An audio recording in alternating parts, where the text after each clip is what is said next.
A service of KIBMradio.com, the Internet's home for an all old-time radio.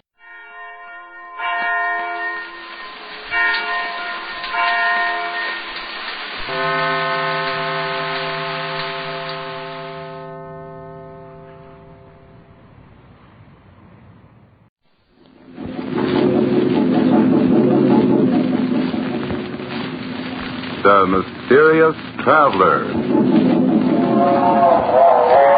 Another journey into the realm of the strange and terrifying.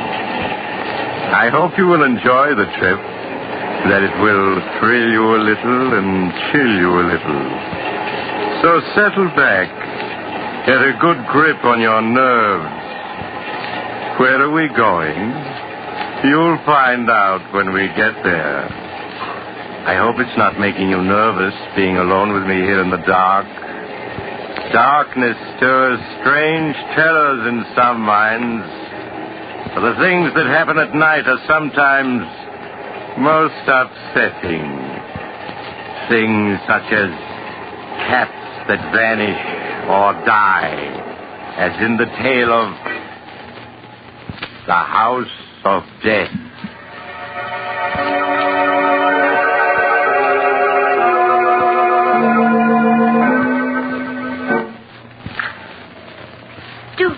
Living out in the country this way, Louise. We're so isolated from everyone. Yes, Martha. It was much nicer when we lived in our own house in the village. Even if Roger and Hester are our nephew and niece, we should never have let them persuade us to move out here with them. Oh, doesn't that wind ever stop blowing? Oh, Martha, Roger and Hester are coming. I just saw the car turn into the drive. I hope they've brought a maid. What's the matter with Toby and Queenie? Oh, Mother's little darling's hungry. Even Toby and Queenie don't like living here. Yes, they do seem unhappy. But Toby hasn't been eating well at all. Louise is very foolish out living here with Roger and Hester. I think we should move back to our house in the village where we can really be happy. Oh, Martha, could we? I see no reason why we can't. So much nonsense about our being invalids and too old to live alone. Hello, Aunt Martha. Aunt Louise? Oh, Roger, were you able to get a maid for us? Oh, I'm sorry about that, Aunt Louise. I tried, but it's just impossible to get a maid these days. But, Roger, you know we need someone to push Louise around in her wheelchair. Too much for me. Well, I'm sure Hester will do anything you ask. How are you, Aunt Louise? Aunt Martha? I brought you some good hot tea and some biscuits. Thank you, dear. Roger, Louise and I have been talking things over. Now, it is very kind of Hester and you to invite us to live with you, but we were much happier living in the village and would like to go back to our house. What? But, Aunt Martha, it's much better for you here. Why, of course. You're homesick, that's all. Why, certainly in time you'll come to love this place as we do. Now, we don't want to hear another word about your leaving us. We couldn't be happy thinking of the two of you living alone in that house in the village. Come along, Roger. Let them drink their tea. Yes, Hester. Well, see you both later.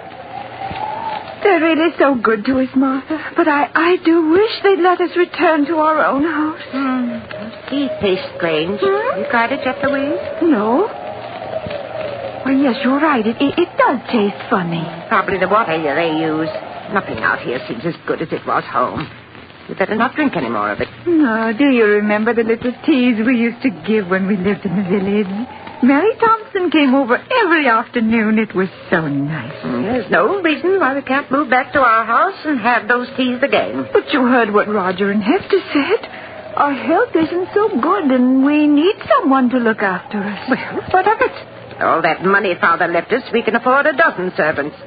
Yes, Louise, I think we'd better plan to return home.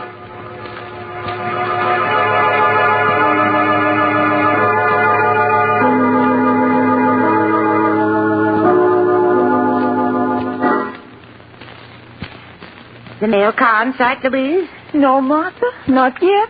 You know, I've been thinking quite a bit these past 24 hours about returning home, and I think we'll leave here in a few days. Oh, Martha, that would be wonderful. Oh, look, here comes George Gibson now with the mail. Well, about time, too. Yes.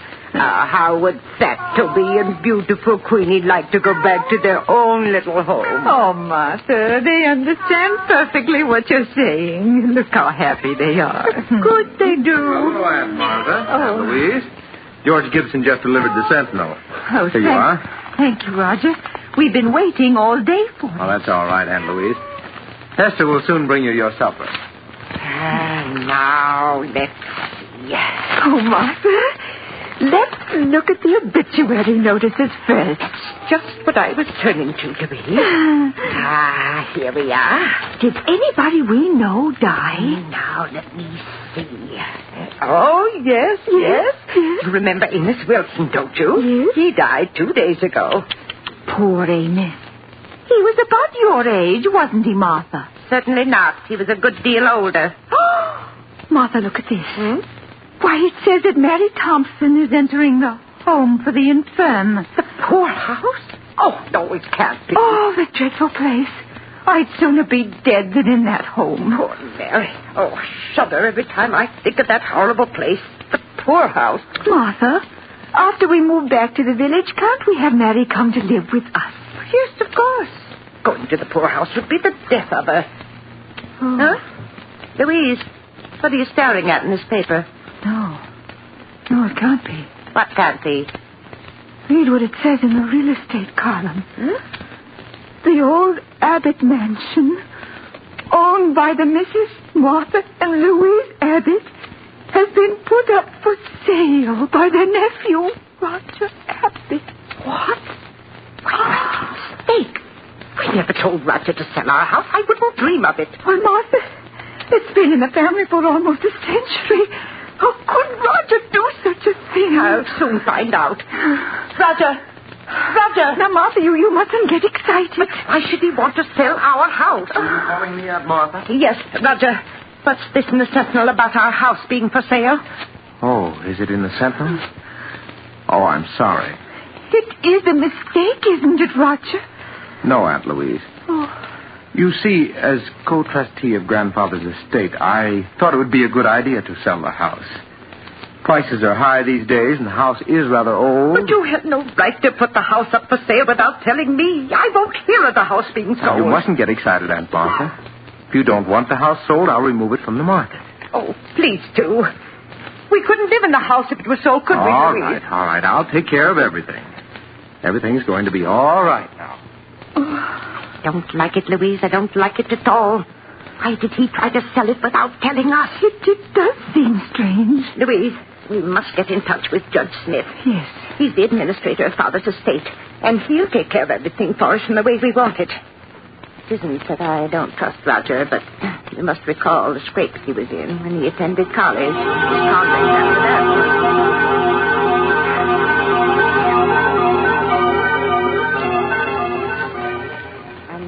Then there was the matter of that bad check Roger gave. If it hadn't been for his dear father, he would... Someone's coming, Martha. I have your suppers for you. Now, please eat them before they get cold. Yes, Esther. There you are. Just call me if there's anything else you want. Yes, does Mother's beautiful Queenie want something to eat? I don't see Toby any place around. Well, he's probably in the kitchen. Now, say pretty please, Queenie, and Mother give you this nice piece of meat. That's Mother's darling. Here you are. Oh, isn't she lovely, Louise? Oh, yes. Queenie has such wonderful manners. We'd better eat our soup before it gets cold, Martha. Yes, and as I was saying, Louise, I don't care for Roger's attitude at all. Ask me, he's been behaving very strangely. Yes, Martha. Martha. Martha, that piece of meat you gave Queenie doesn't seem to have agreed with her. She looks ill. Oh, yes, you're right. Oh, Queenie, what's the matter with Mother's little darling? Martha, she's in agony. What can we do? Roger, come quickly. Oh, poor Queenie. Roger, suffering so. Oh, Roger, do something. We must help poor Queenie. Oh, Roger, look. I'm afraid it's too late, Aunt Martha. She's dead. Dead? But she can't be. She was all right just a few minutes ago. Things like this will happen, Aunt Martha. She was old. She probably had cramps. Roger, you better take Queenie out of here. All right, dear. Poor Queenie. We've had her ever since she was a little kitten, 12 years now. There, Aunt Louise, you mustn't cry. You still have Toby. Now, why don't you eat your supper? You'll feel much better if you do. Hester, how can you speak of food at a time like this? With poor Queenie's body not even cold. I'm sorry, Aunt Martha. If you want me, just call. Oh, Martha, it won't be the same without Queenie. I simply can't understand it. 1 minute Queenie was perfectly well. Then after you gave her the meat, she became ill. Yes, she was perfectly well until she ate the meat. Louise, the meat, that's it. Don't understand, Martha. The meat, it was poisoned. Poisoned? Louise, that poisoned meat was meant for us. Martha, you don't mean that Roger and Hester... Oh, no. Yes, no. Louise, they're after our money. Oh, what are we going to do? We can't get at the phone. To get in touch with Judge Smith. Our lives depend upon it.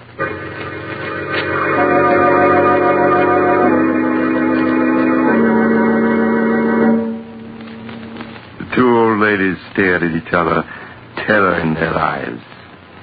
The minutes dragged into hours, and each hour was a nightmare, as they waited for the time to come when they could make the one contact between themselves and the outside world. Do you see George Gibson's car yet, Martha? No, Louise, but he should be in sight any minute now. Oh, what if Hester or Roger come home before he gets here? Then we won't be able to talk to him about our message to Judge Smith. Now, Louise, you know Roger isn't due home from work for another hour. Yes, but what about Hester? She's over at the miller's farm, and she's liable to return any minute. Louise, I see George Gibson's car. Oh, he's just turning into the drive. Hurry, Martha, hurry. All right, hurry. The window. Martha, call to him quick before he gets away. George Gibson. Hello? Who's calling? Look over this way, George. It's Martha Abbott. I want to see you. Oh, it's you, Martha. Howdy, I'm coming. He's coming, Louise, you hear? Now we'll be able to get in touch with Judge Smith.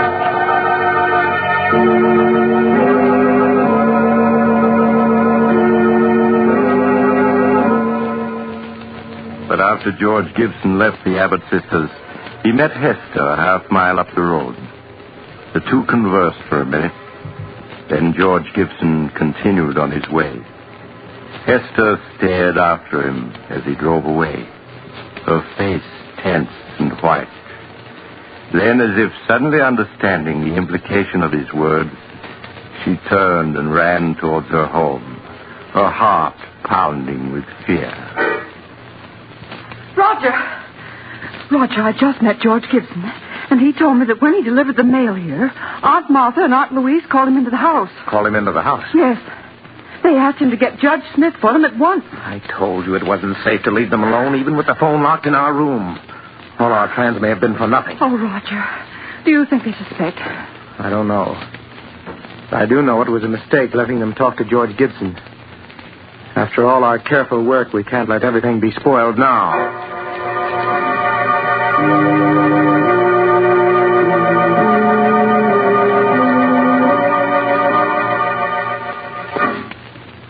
Oh, Martha, these past 24 hours have been endless. Where can George be? Probably delayed somewhere. Oh, Martha, there. George is coming. He just turned into the drive. I told you he wouldn't fail us. Oh, but Roger and Hester are in the house now. What if they don't let George see us? Nonsense. When George has a message to deliver, he delivers it. Roger's just gone out to get the mail, but... Louise. What is it, Martha? What's wrong? That isn't George Gibson driving the mail car. What? The man driving it's only a youngster. Now he's leaving. Martha, what does it mean? I don't know. I don't understand. Perhaps George is ill and he couldn't come today. Hello, I'm Martha Louise. This magazine just came in the mail. Thought you might like to see it. Thank you, Roger. Why didn't George Gibson deliver the mail? Oh, so you noticed there was a new driver today. Yes. I'm sorry to tell you this, but poor George Gibson was killed last night. Killed? Oh, no. He had an accident as he was returning to the village. An accident? Yes. I don't want to speak any more about it. It'll just upset you. Hester will bring you your supper soon. Oh, poor George. That means Judge Smith never got our message. Oh, Martha. Louise, don't you see? It wasn't an accident. But Roger said it was. George was deliberately killed to keep him from going to Judge Smith. Martha, you don't mean that Roger and Yes, Hester... Louise. We won't stop at anything to get our money. Oh, Martha, I'm so frightened. We must have courage or we're lost. Oh, but if we can't get word to the outside and they're poisoning our food... Well, we haven't eaten a thing since poor Queenie died. We can't go on throwing food away or we'll starve. There's only one thing to do, Louise, if we're not to starve. Toby, must sample our food before we eat it. You mean to see if it's poisoned? Yes. Oh, I know it's dreadful risking poor Toby's life like that, but it's the only thing to do. And meanwhile, we must get in touch with Judge Smith. We must.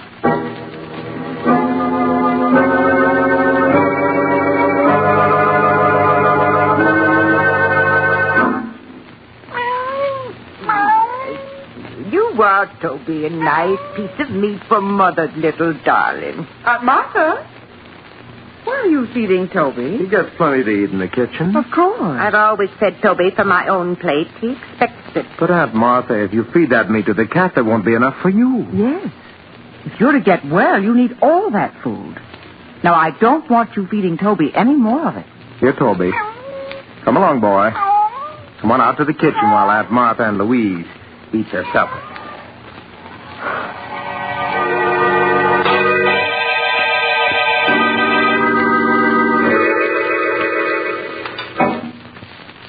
How are you, Aunt Martha? Louise? I brought you your lunch. Doesn't it look good? Yes, Hester, it's very nice. Lunch, eh? Here, Toby. Here, kitty.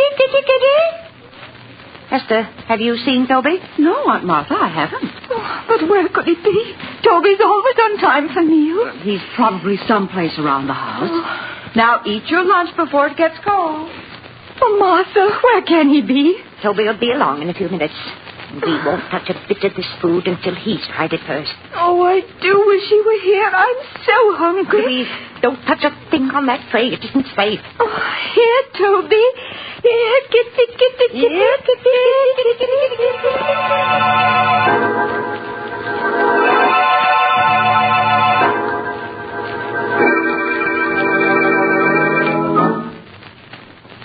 Good evening, Aunt Martha. Louise, how are you? Good evening, Roger.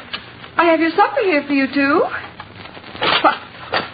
Aunt Martha, neither of you ate your lunch. What's wrong? We weren't hungry, Hester. Have you found Toby yet?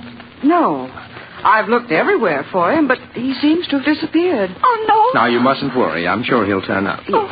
Aunt Martha, you and Louise can't afford to miss meals in your state of health. Why, certainly not. Now, we want you to eat everything that Hester has brought you. Yes, you'll make us very unhappy if you don't. Now eat it while it's hot. Come along, Roger. I'll get you your supper. All right, dear. Did you hear what she said about Toby, Louise? Yes, he's vanished. Nonsense. They've killed him. You saw how angry they were last night when we fed Toby from our plates.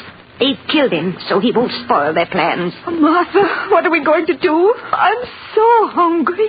Got to get word to Judge Smith before it's too late. But how? Tomorrow, I'm going to go out to the road and try to get to the village. But, Martha, it's 2 miles to the village, and you know you can't walk more than a few yards. You're not strong enough. Louise, with either starvation or poisoning staring us in the face, we haven't any choice. I must try to reach the village.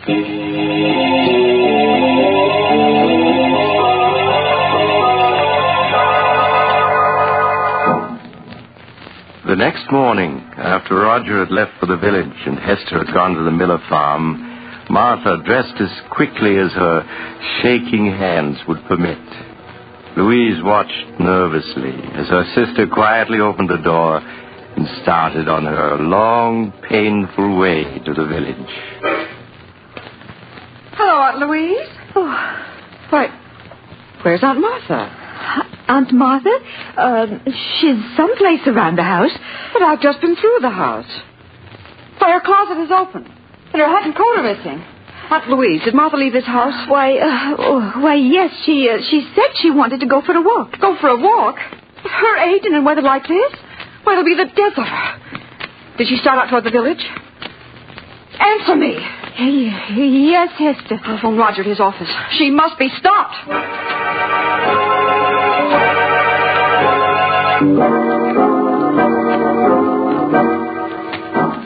20 minutes later, As Roger drove along the road leading to his home, he saw a small figure in the distance. It was Aunt Martha.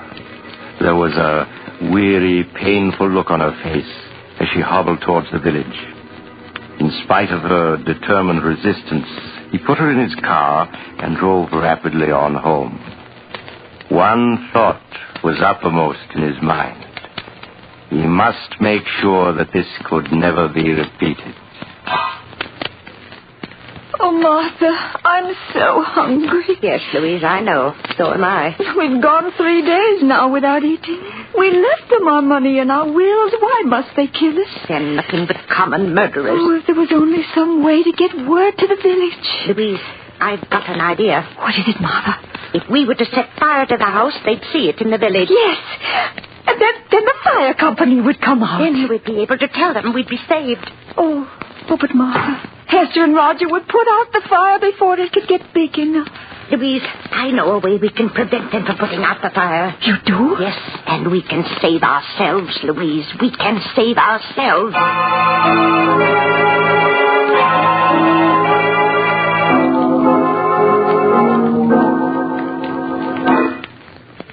Here, Toby. Here, kitty. Aunt Martha! Why are you looking down the cellar? You should be in your room. Yes, it's drafty out here in the hall. Now, come on, close the cellar door and go back to your room. But I heard Toby crying. He's down in the cellar, and I won't go to my room until I get But him. Aunt Martha, Roger, just to put Aunt Martha's mind at ease, why don't you go down to the cellar and see if Toby is there? Oh, all right. If you ask me, it's just a waste of time. Oh, please help him look for Toby, Hester. You'll find him so much quicker if you both look for him. Oh, very well. But you go back to your room so you won't catch cold. Roger? You see him? He doesn't seem to be any place here in the cellar. Now we'll see just how smart you are, trying to poison us. There, you won't stop us from escaping now. Oh, I must get Louise. Louise! Yes, Mom. Oh, Louise, it worked. Martha, you mean you were able to lock them in the cellar? Yes, and with the door locked, they can't get out. Oh. Aunt Martha, unlock this door. Let us go! Oh, they found out they're locked in. Don't you worry about it, Louise. I'll take care of everything. Oh, Martha. Aunt Martha. Martha, what are you doing with that kerosene lamp? I'm pouring the kerosene around the room so that it'll burn better. Oh. Are you ready to leave, Louise? Yes, Martha. Strike a match and start the fire. Please, Aunt Martha, please open the door! Oh, how quickly it's starting to spread. Yes, we better leave. I'll push your wheelchair, Louise, and you try to help by rolling the wheels. Yes, Louise. There. Yes, we're coming along nicely.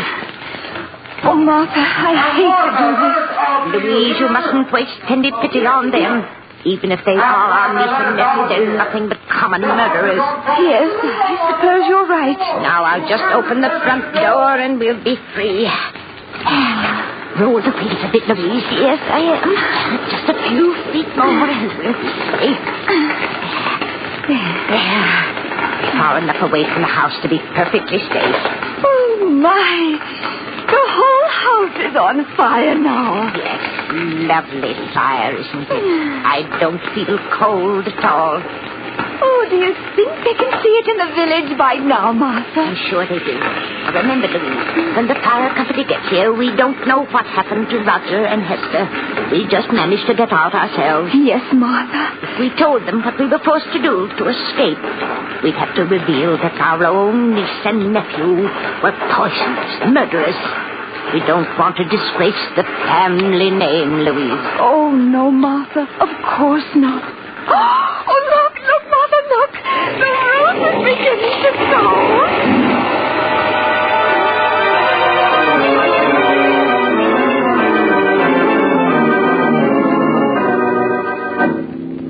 A few minutes later, the fire company arrived to find Martha and Louise in the garden, staring at the roaring fire which had been their home.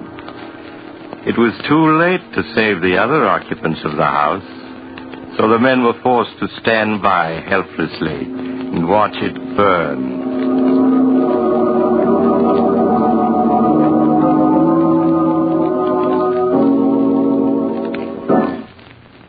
Good morning, Judge Smith. Good morning, Miss Martha, Miss Louise. I trust you're well after that terrible ordeal last night. We're much better, thank you, Judge. Well, now that your niece and nephew are gone, we must plan for your future. Oh, you don't have to bother, Judge. All we want to do is move back to our old house, hire a few servants, and live as we used to. Oh, and I was wondering if you could arrange to have Mary Thompson come live with us. I won't hear of her going to that dreadful home for the infirm. Oh, no, it would be the death of her. Ladies, I'd hoped I'd never have to reveal the truth to you, but now it appears I must. I don't understand, Judge. Last month, the bonds in the trust fund your father left you became utterly worthless. What? Your nephew and niece were afraid the shock of learning you were penniless would kill you. So it was decided to keep the news from you. That's why the three of us persuaded you to move in with them. Your house here in the village had to be sold to meet debts of the estate. But that can't be. Father left us so much. It's all worthless now. Perhaps I should have told you this a month ago. But your niece and nephew wouldn't hear of it. In spite of the fact that they had only Roger's salary to live on, they were determined to prevent you from ever learning of your misfortune. But the deaths of poor Queenie and Toby. Of George Gibson. George Gibson? Yes. I'm afraid I don't understand. Surely you heard he was killed a few days ago when a tire on his car blew out and it overturned. You mean he wasn't murdered? Certainly not. Are you feeling well? Has my news been too much for you? No. Well, now that your niece and nephew are gone and there's no one to support you, I'm afraid there's only one thing left. One thing left? What's that? I'm sorry to say, the home for the infirm, the poorhouse.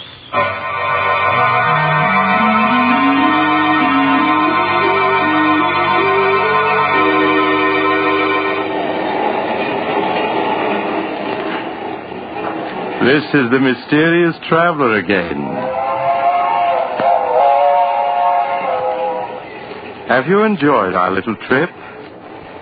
Too bad about the Abbott sisters. Such nice old ladies. But then, how were they to know that poor Queenie died of cramps, not poison? After all, you can't be too careful, can you? Would you care for a sandwich? They're very delicious. I make them myself. Oh, you're getting off at the next stop. I'm sorry. Perhaps you'll join me again soon. I take this same train every week.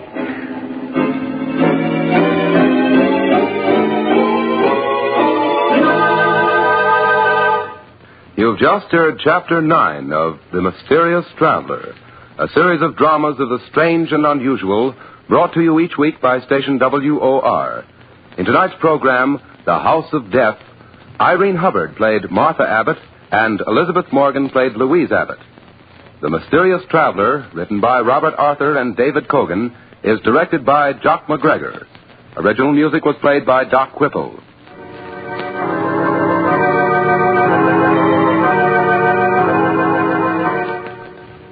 Listen next week to a tale titled The Man Who Knew Too Much. Another tale of the Mysterious Traveler.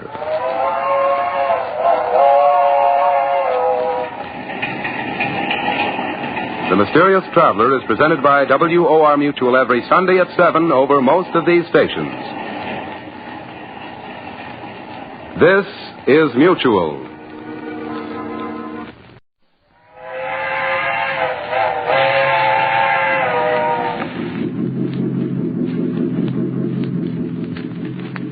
The Mysterious Traveler.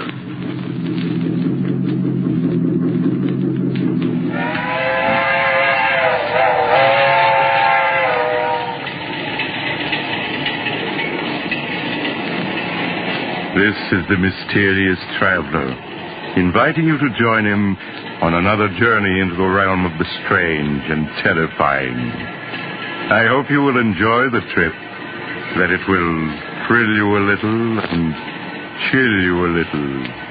So settle back, get a good grip on your nerves. I hope it's not making you nervous, being alone with me here in the dark. Darkness stirs strange terrors in some minds, particularly those of children. For children live in a world of their own, a world far removed from that of adults. Who among us knows the psychology of the child mind, with its devious thoughts and actions, as in the tale of The Good Die Young.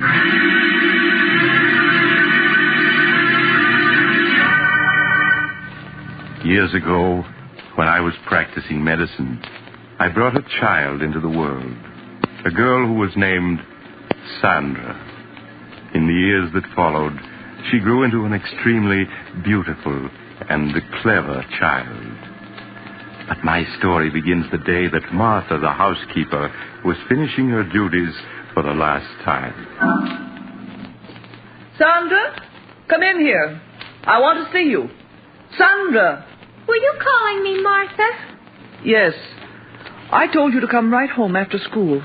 Where have you been? Oh, I'm sorry, Martha. I didn't hear you tell me to come home right after school. I'm sorry, truly I am. Save your acting for your father, young lady. It hasn't fooled me for a long time. Sandra, since your mother died, you're becoming more and more of a problem every day. Well, at least after tonight, I won't have to put up with your lies and your 1,001 little tricks. What do you mean, Martha? Your father won't be needing a housekeeper anymore. I'm leaving tonight. But why? Well, I'm not supposed to tell you. You may as well know now as later.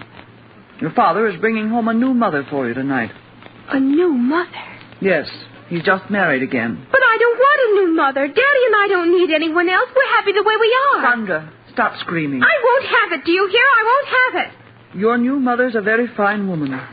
I met her last night. I hate her. Daddy's mine and no one else's. She hasn't any right to him. If you don't stop that screaming, I'll tell your father when he comes home tonight. Oh, no, don't do that. I'll be good. But I hate her, and I always will. I'll never stop hating her. That's a fine way to talk. Perhaps I ought to warn the poor woman about Sandra. No, then it's none of my business. Besides, she'll find out about her soon enough.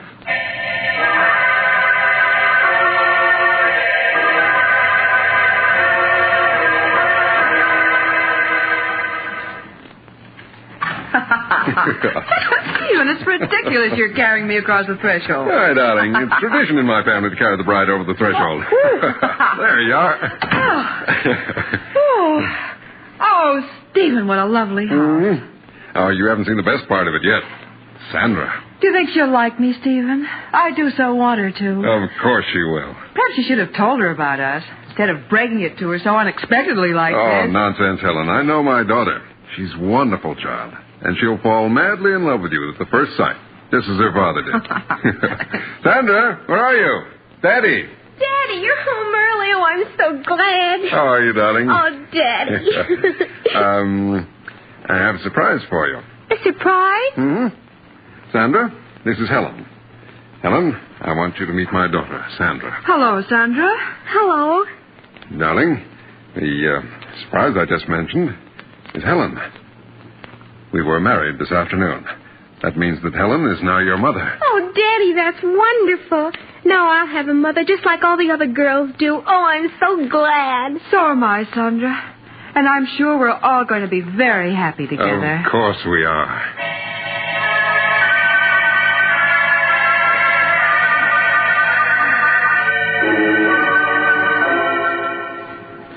That night, after the family had said goodbye to Martha and seen her off, Sandra was sent to bed. She lay quietly in the darkness, thinking. Occasionally she would speak softly to her doll, Barbara. She hasn't any right being here, Barbara. Daddy and I were perfectly happy until she came along. Tonight he didn't even notice me. Just kept looking at her. Well, she shan't have him. He's always been mine, and he always will be.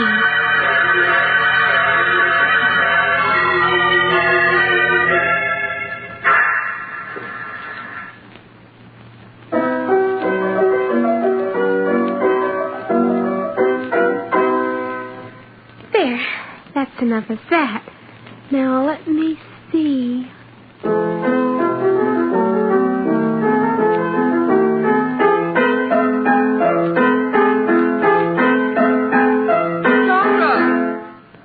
This is the second time this afternoon I've asked you not to pound the keys that way. That's no way to play. I'm sorry, Mother. It's not only the piano, dear.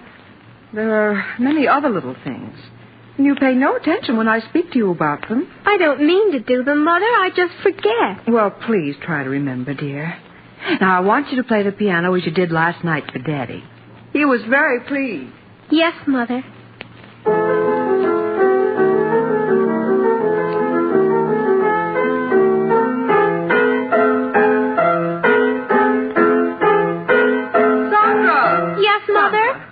I thought I asked you to stop pounding the piano like that. But, Mother, I was just composing a new piece for Daddy. Well, that wasn't music, Sandra, but just noise. That'll be enough for today.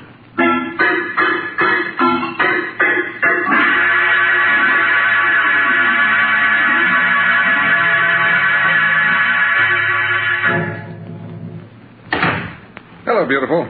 How are you, darling? Well, I wasn't sent her at the door to meet me. She's all right, isn't she? Oh, of course, dear.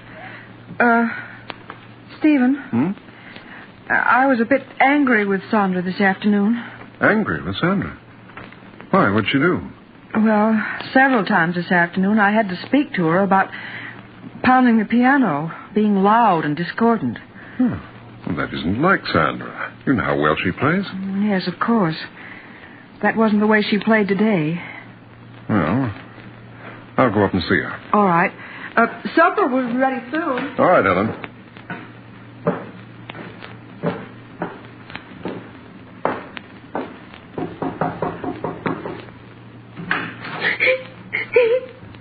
Why, Sandra, what's this? Oh, Daddy, Daddy. What's wrong? You'll never cry. I was only trying to compose a new piece for your birthday next month. A new piece for my birthday? Yes, I wanted to surprise you. Oh, there, dear. You mustn't cry. I'm sure Mother understands you didn't mean to be bad. Now, here, let me wipe your tears. Oh, Daddy, I love you so. I just wanted to compose something wonderful for you. I understand, darling. Oh, Daddy, you always understand.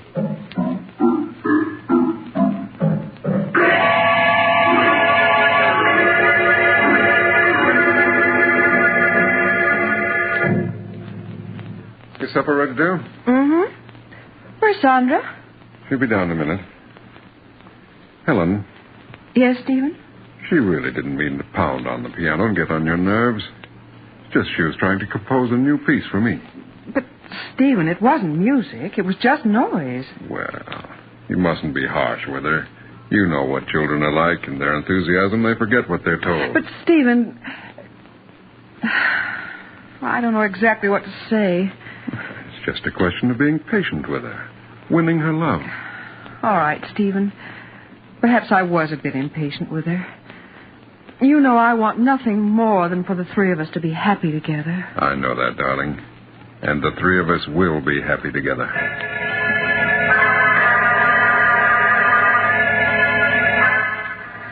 In the weeks that followed, Helen tried to overlook Sandra's slamming of doors, and constant droppings of objects, and other nerve-wracking incidents. In time, she felt, Sandra would come to accept her love and guidance. It was just a matter of patience.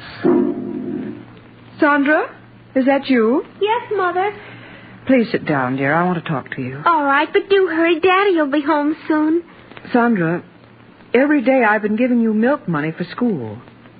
Why haven't you been buying milk with that money? But I have been, Mother. Now, please, Sandra, I won't punish you. I just want to know what you've been doing with that money. I've been buying milk with it. Please, Sandra. Mrs. Gordon, your teacher, told me you haven't bought milk for almost a month now. But I have. She just doesn't Sandra, happen to... I won't have you lying to me.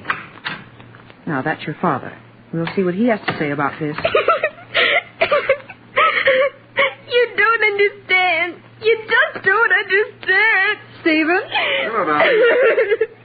Oh, Sandra, what are you crying about? I'm sorry, Stephen, but Sandra's been misbehaving. I think you'd better speak to her. You just do what I just did. What's she done, Helen? Mrs. Gordon, her teacher, told me today that for the past month, Sandra hasn't been buying milk with her milk money. Is that true, Sandra? What's worse, Stephen, when I asked Sandra about it, she lied and said that she had been buying milk at school. Well, Sandra, it isn't like you to lie about things.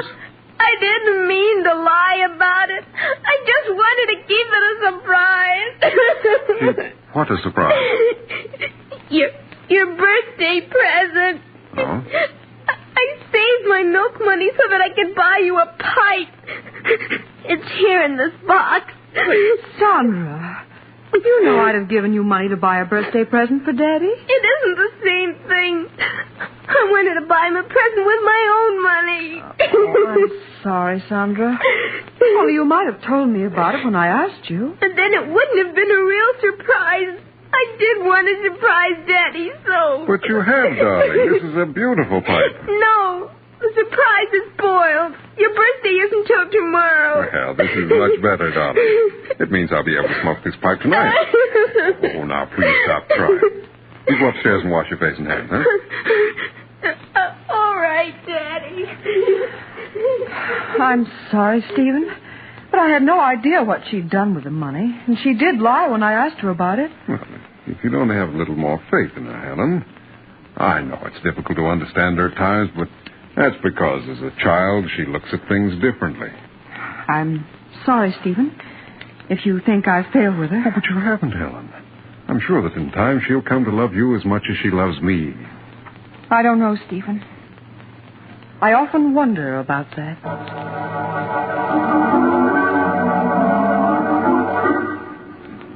As the weeks went by, Helen found herself coming no closer to winning Sandra's confidence. It wasn't that Sandra was unfriendly, but there was an air of reserve about her, which vanished only in her father's presence. Helen felt Stephen watching her anxiously when Sandra was about, and sought to reassure him. Her one thought was to preserve their happiness. Hello, Helen. Hello, dear. Oh, what happened to that vase, dear? Sandra broke it. Oh? Well, accidents will happen. Stephen, this is the fourth piece she's broken in 2 weeks. And each of them were pieces I've treasured, had for years. Well, Helen, you sound as though Sandra had deliberately broken those vases because they were yours. Well, why is it that only my things are broken? Oh, Helen, surely you don't believe she's deliberately breaking your things. I don't know what to believe. The first few times I thought it was an accident, but now... But, Helen... Oh, please, Stephen, let's not quarrel. Perhaps I'm wrong. I admit I haven't any proof. It's just all the little things adding up. Helen, what are you talking about? Oh, you wouldn't understand even if I told you. Where's Sandra? In her room, I suppose. Well, I'll go up and see what she's doing, huh? All right, Stephen.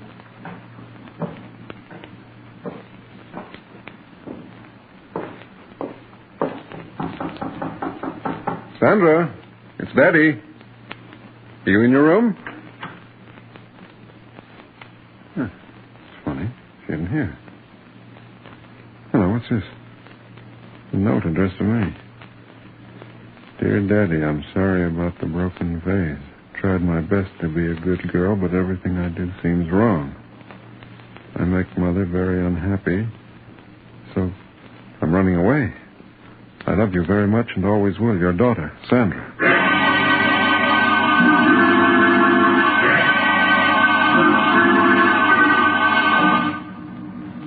After searching vainly for an hour in the dark and cold, Stephen returned and notified the police.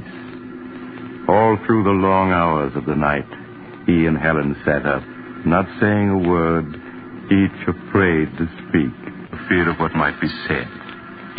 As the first rays of dawn showed, the doorbell rang. Stephen rushed to answer it. Mr. Hamilton? Sandra. Oh, Daddy.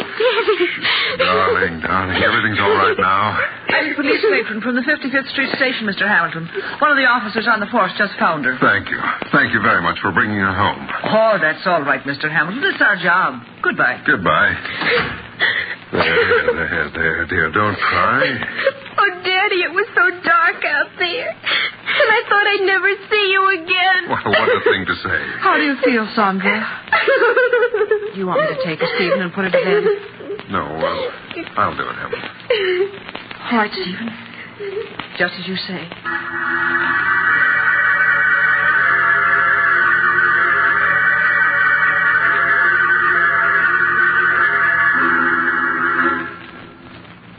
Is she all right, Stephen? She just fell asleep.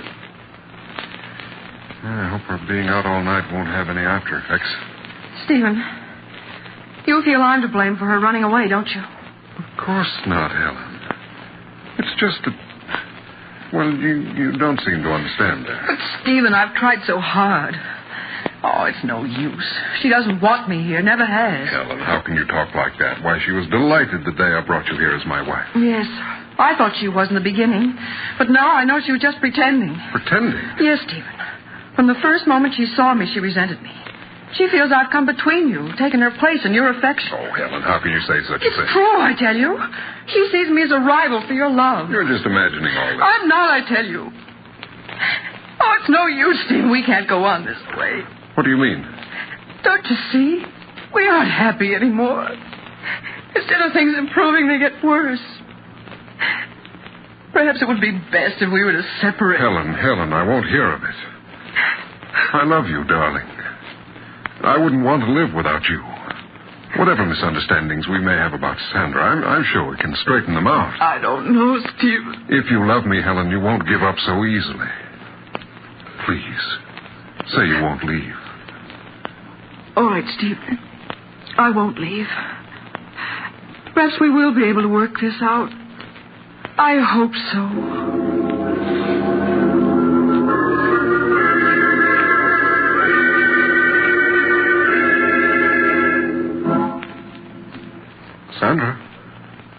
Sandra, you awake, darling?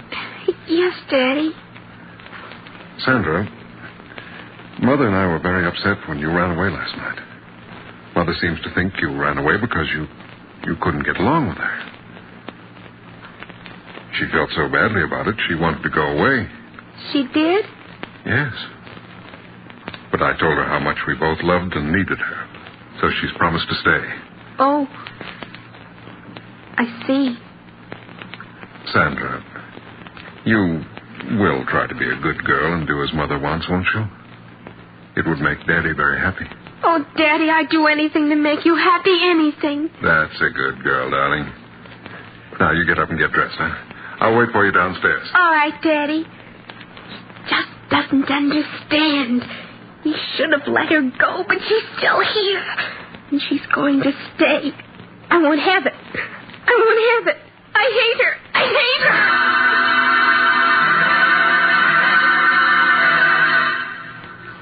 A her. week passed. A week in which Sandra's behavior pleased Helen no end. At last it seemed they were going to be the happy family she had always dreamed they would be. Helen! Yes, dear? Will you bring my coat with you when you come downstairs? Sandra and I are going for a walk. All right, Stephen.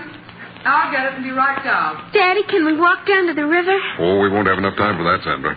Stephen? I have your coat, but I can't find your scarf. Oh, the scarf's down here, Helen. Just bring the coat. Oh, all right.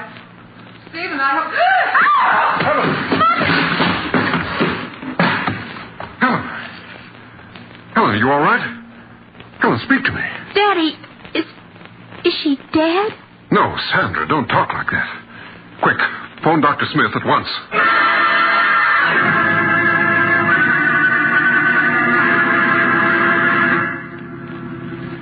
I arrived at the Hamilton home to find Helen suffering from shock, but otherwise unhurt.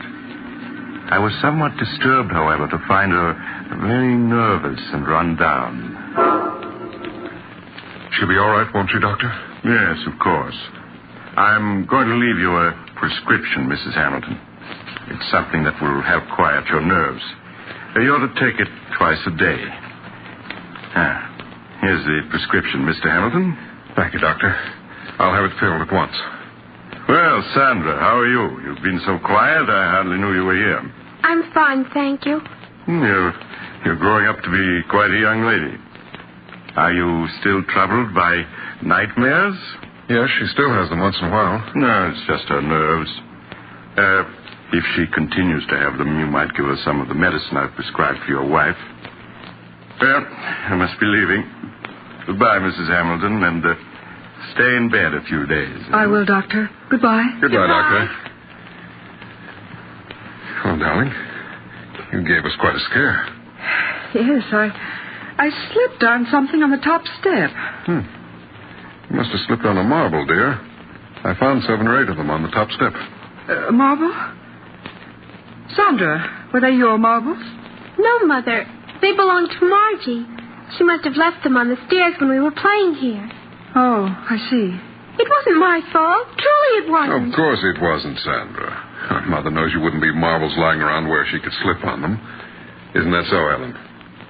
Yes, Stephen. I'm sure Sandra wouldn't want anything to happen to me.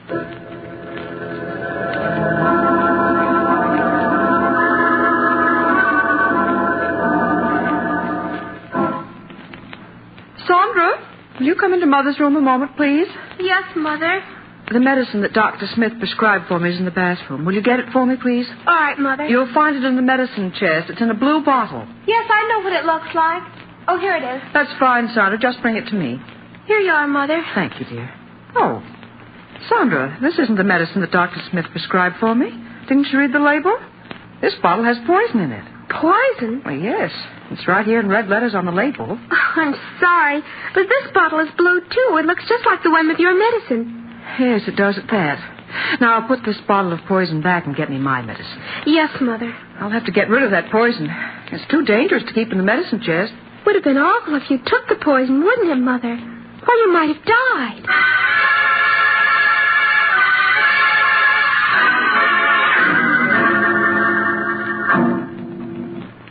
No, go away. I hate you. Oh, I hate you. He's mine. You shan't have him. He's mine. We don't want Darling, you. We don't want you. Wake up. You're having a nightmare. Oh, Daddy. Daddy. Don't leave me. Don't leave me. Well, of course I won't, Sandra. Stephen, she's so frightened. Yes, these nightmares leave her nervous for hours. Darling, there's nothing to cry about now. Oh, Daddy, I was so frightened. Come here a moment, will you, please? All right, Ellen. Oh, Daddy, don't leave me. No, Sandra. I'm not going to leave you. I'm just going to see what Mother wants. What is it, Ellen? Stephen, Dr. Smith said if she had a nightmare, some of the medicine he prescribed for me would help her. Well, Sandra doesn't like taking medicine. But this medicine's very easy to take, and it'll have her asleep in no time. If you think it's best. Yes, I'm sure it is. Now, you go back to Sandra while I get the medicine and a glass. All right, Ellen. Now, Sandra, you must stop your crying. Daddy's here. Don't go away, Daddy. I want you to stay with me. Of course I'll stay with you. What were you dreaming about, dear? I don't know. It was all so mixed up. Oh, Daddy, will you always love me more than anybody else in the world? Of course. Now, stop your crying. All right, Stephen, I have it. Now, if you just have Sandra sit up. Come on, darling. Sit up now. That's it. What's Mother doing? She's pouring you some medicine. It'll help you sleep, darling. Medicine? Yes. It's the same medicine Mother takes for her own nerves. No, I don't want it. Now, please, Sandra. It'll make you feel much better. No, don't come near me. I don't want it. Sandra, Mother takes it twice a day. There's nothing to it. No, I won't take it. I won't. Perhaps you'd better let it go, Helen. Nonsense, Stephen. She'll have us up all night if she doesn't take it. All right. Now, Sandra, stop being a baby and take this medicine. No, Daddy, don't let her make me take it. Don't let her. Sandra, are you going to let me give you this quietly, or do I have to make you take it? No, it'll kill me. I know it will. Here, let me hold your head. That's it. No. Now, Sandra, stop clenching your teeth. Open your mouth. Do you hear? Daddy, don't let her. There, you've taken it. All the fuss over nothing. Helen, she's talking. Daddy, it burns. Sandra, what's wrong? It's burning me. Daddy, help me. Help me, I can't breathe. Helen, quick. Call Dr. Smith. Tell him it's an emergency.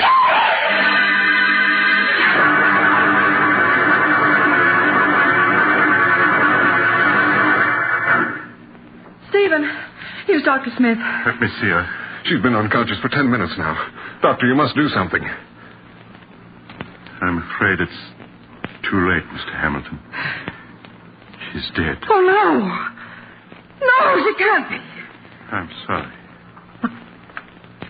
How can she be? We only gave her the medicine you prescribed for Helen. Yes, here it is. Let me see it. But this medicine wouldn't kill her. It's only a nerve tonic. You can see... Doctor, what is it? Why, this is the bottle, all right. But the medicine in it isn't the medicine I prescribed. But it is. I took some of it last night. I assure you, this isn't the medicine I prescribed. Then what is in that bottle? It smells like carbolic acid. Carbolic acid? But that's impossible. Look at the label. You can see it's my medicine. Yes, the label's right, but someone poured out the medicine I prescribed and replaced it with carbolic acid. But why? Why should anyone want to do such a thing? Who could possibly want to kill Sandra? Everyone loved her. Ask Helen. She'll tell you that Sandra... Stephen, why are you looking at me like that? Surely you don't believe I poisoned her? Stephen. No. No!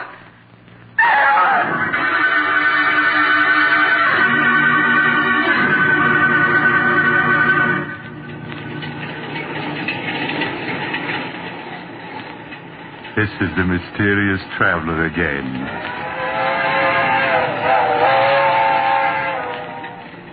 Have you enjoyed our little trip? By the way, do you have a child in your home? If so, I do trust it isn't angry with you. You can't be too careful with children. Why, I recall another child who, after being punished by his parents, took a razor and... Oh, you're getting off at the next stop. I'm sorry. Perhaps you'll join me again soon. I take this same train every week at the same time.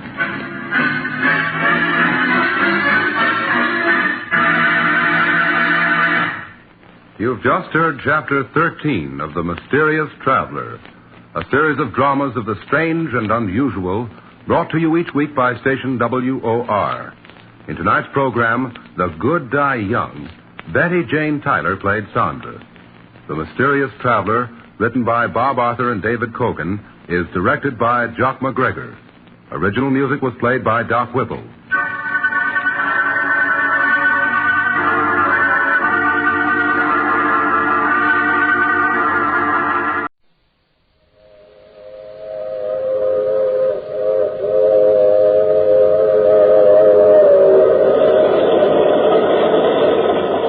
Mutual Broadcasting System presents The Mysterious Traveler.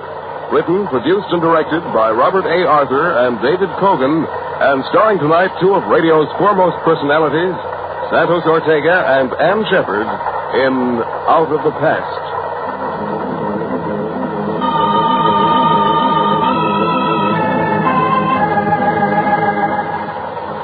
This is The Mysterious Traveler, inviting you to join me on another journey into the realm of the strange and the terrifying. I hope you will enjoy the trip, that it will thrill you a little and chill you a little. So settle back, get a good grip on your nerves, and be comfortable, if you can, as you hear Out of the Past.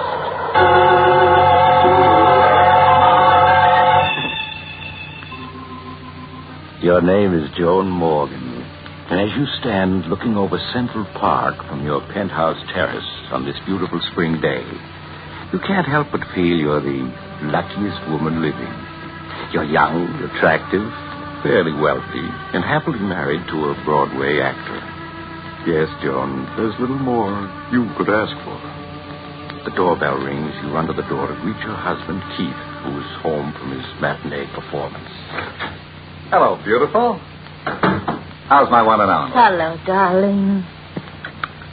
Oh, Keith, no wonder every actress wants to have you for her leading man. Nonsense. I'll have you know the only person I kiss like that is my wife. Better say that. How was the matinee today? Fine. I got 7 curtain calls. Oh, here's the afternoon mail. I picked it up at the desk. Anything for me? I haven't looked it over, dear. Oh, yes, here's one for me. 3 others for you, dear. Let's see. This one's a bill from the hotel management. Darling, we're living beyond our means. Oh, Keith, you're not going to start that again, are you? Well, we have over $500,000. I've told you a dozen times I won't touch that money. It's yours, not mine. Darling, it isn't a question of it being yours or mine. It's ours. Joan, I made it clear to you when we got married that we'd have to live on the money I earn. Then what'll I do with my money if you won't allow me to spend it? Well, someday we'll have 6 children. You can save it for that. All right, darling. I wonder who my letter can be from. You rip open the envelope, Joan, as Keith looks at the rest of his mail. For a moment you feel as if your heart has stopped, and it begins to beat wildly. Over and over you read the 2 sentences. A friend from Europe expects you tomorrow afternoon at 2 o'clock at the Hotel Edgewood. Please bring $25,000 in cash, or else I shall be forced to take action. John Benedict. Joan, what is it? What's wrong, darling? What did you say? You look so upset. Is it that letter you're reading? Letter? No. No. Well, then, if it isn't the letter, what is it? It's nothing, darling, nothing at all. It's just that I have a headache. Oh, I'm sorry. Can I get you something? No, Keith, no, I'll be all right. All I need is a little rest.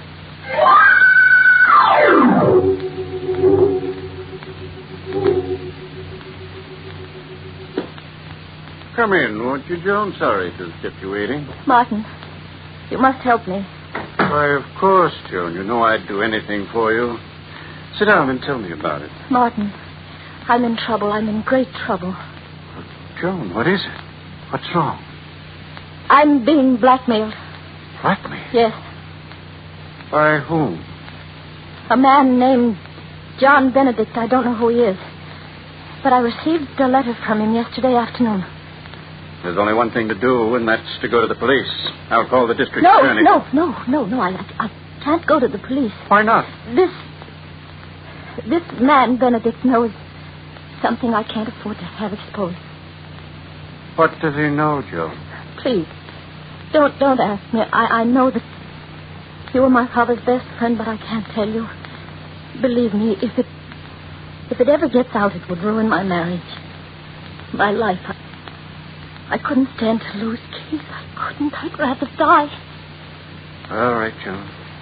I think you're making a mistake, but I'll help you. How much money does this man Benedict want? A half hour later, you enter a dingy hotel and go to room 14. As Martin opens the door, he reveals a squalid, dimly lit room. For the first time, Joan, you see John Benedict. He's a tall, heavy man with coarse features and a thick black beard. In the half-light, he appears to be about 50.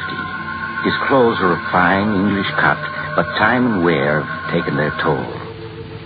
He stares at you for a moment, Joan, then speaks. How do you do, Mrs. Morgan? Won't you please come in? Thank you. This is Mr. Walker, friend. Yes, of course. I trust you will forgive me these dismal surroundings, but alas, I am quite penniless. So you thought it would be an excellent idea to blackmail this lady for funds? I am afraid you misunderstand me, Mr. Walker. I am not forcing this beautiful lady to give me £5,000.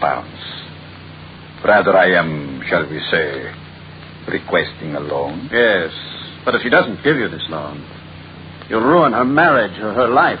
It would distress me to ruin anyone's life. But then it also distresses me to live in a pigsty like this. A much more suitable place would be the state penitentiary. Martin, please don't talk like that. Evidently, Mrs. Morgan, your friend is more interested in having me placed in prison than in saving you from disaster. I'm afraid you have not revealed our little secret to Mr. Walker. No, I haven't. Well, then, perhaps if we were to tell him, he would not be quite so eager to imprison me. Perhaps if he knew that at one time you had... No. Don't say any more. I'll pay you. Allow me to commend you on your good judgment. Martin, give him the money. Give it to him. Very well. Here's your filthy blood money. Thank you. I think you have been very wise, Mrs. Morgan. Very wise indeed. Good day. In the weeks that follow, Joan, you try to forget Mr. Benedict and the terrifying secret he shares with you. But you aren't successful, are you? Everywhere you go, you unconsciously find yourself fearfully looking for him. Life has become tense, frightening. Then one afternoon, while Keith is at rehearsal of a new play, you receive a phone call. A call that sends you in a panic to Martin Walker's office. Martin, I've heard from him again. Benedict? Yes, he phoned an hour ago. He wants $50,000. $50,000? Maybe now you'll have sense enough to let me turn this over to the police. No, I can't do that. You mean you're going to buy him off a second time? Yes, I must. But you can't. What's to prevent his extorting money from you a third or a fourth time? He'll squeeze you dry. The money doesn't matter, do you hear? Nothing matters but keeping what Benedict knows from Keith. If Keith finds out, it'll mean the end of everything for me. Everything.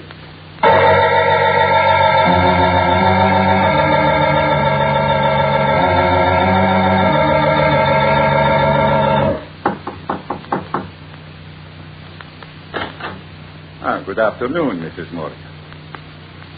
Oh, I see you brought Mr. Walker. And I was counting on a pleasant afternoon. May I take your coat? No. Benedict, what do you mean by asking for $50,000? We paid you $25,000. That was supposed to keep your mouth shut. Well, it has. Up to now. But as you can see by this suite of rooms, Mr. Walker, it takes money to live lavishly. Therefore, I shall need more. Well, you shan't have it.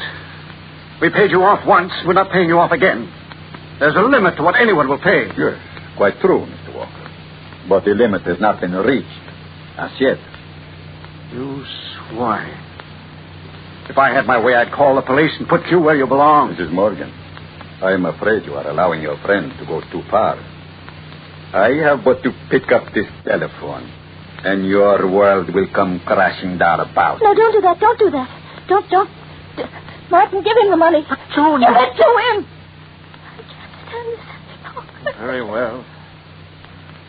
Here it is, Benedict. But I warn you, you'd better not try anything further. There is such a thing as pushing a person too far. I shall try to remember that, Mr. Walker. Thank you for your advice and the money.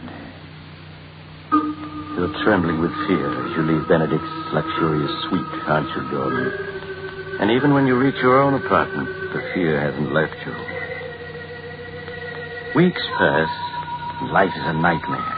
Every time someone knocks at the door or the phone rings, your heart begins to beat wildly. And worst of all, Keith senses something is wrong. I'll answer it. But how much closer to it there? Hello? Is this Mr. Morgan's apartment? Yes? This is the stage manager at the theater. Will you please remind Mr. Morgan of the special matinee we're giving today? Yes. Yes, I'll tell him. It was the theater calling Keith to remind you of today's special performance. I haven't forgotten. It's only 2:05. I still have a few minutes before I have to leave. Joan. Yes. What is it, darling? What's come over you? Come over me? Yes. These past weeks, you've been just a bundle of nerves. Every time the phone rings or the mail arrives, you begin to tremble. What's wrong? Darling, you're just imagining all that. Don't stop acting as though I were a child. I can see something's wrong, and I want to know what it is. Keith, please. There's nothing. Who could that be? Never mind, I'll get it. No, you just sit Keith, where you are and rest. Look, darling, you have to get to the... To the...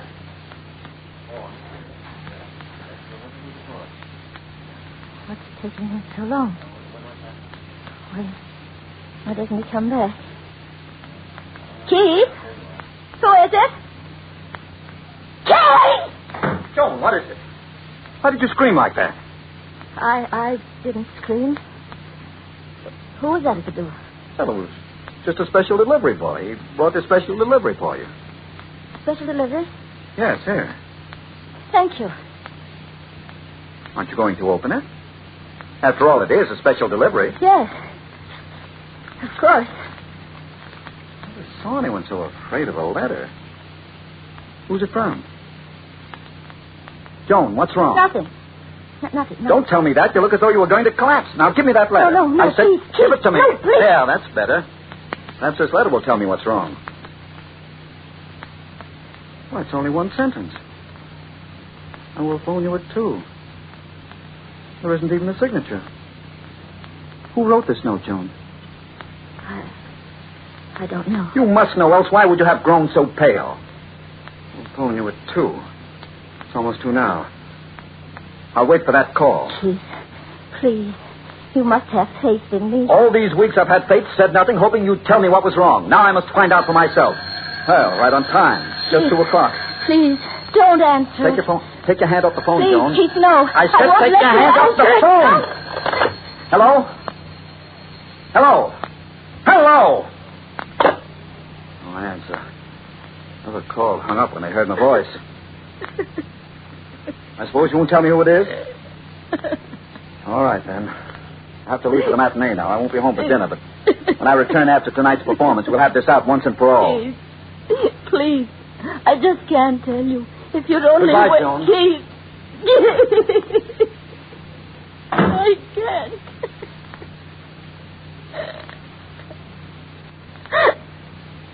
Oh, darling. If only I could tell you. If only I could. But I know you wouldn't want me then. How could you? How could you if you knew?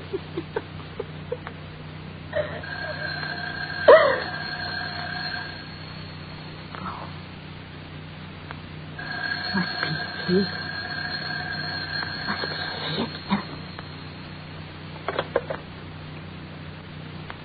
Hello? Good afternoon, Mrs. Morgan. You promised you'd leave me alone, that I'd never hear from you again. That was only a month ago. Yes, I know. But then, I am always making promises I cannot keep. You've ruined everything. My husband read the special delivery letter you sent. He answered the phone when you called a few minutes ago. How can I explain? Oh, that should not be too difficult for a clever woman like yourself. And you are a clever woman, are you not? What do you want? I'm tired of your playing cat and mouse with me. I intend to call on you at 5:30 this afternoon. I won't pay you another cent. Do you hear? There's no end to your demands. You may expect me at 5:30. No. And do not have Walker there. No, I won't see you. I won't. Hello? Hello? Hello? I won't see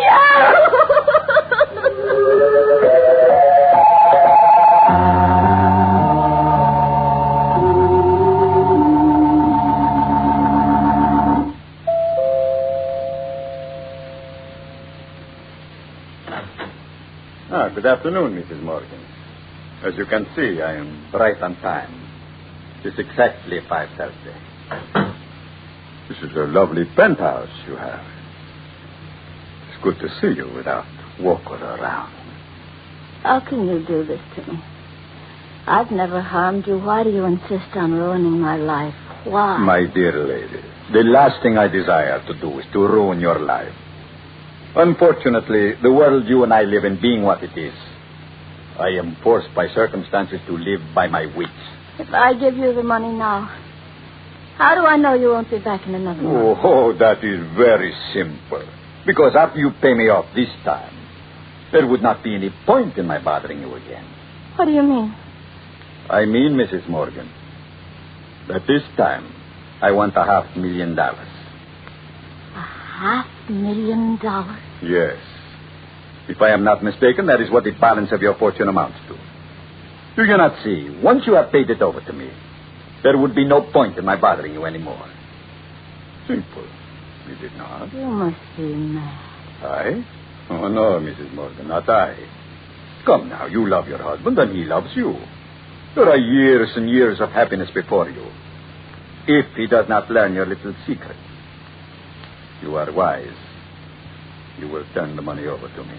I can't. If I were to withdraw $500,000, he'd find out about it. But there is always the chance that he won't.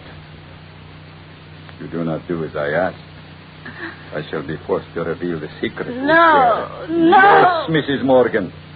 Your husband will learn that while you were in England in 1939, you murdered your sweetheart. I won't listen. But your husband will. And he will learn that after you committed this murder, you spent the following 8 years in an English insane asylum. No, you can't tell him. You can't. Think of what a sensation the tabloids will make out of it. And think of what people will say. No. Your husband would have to divorce you.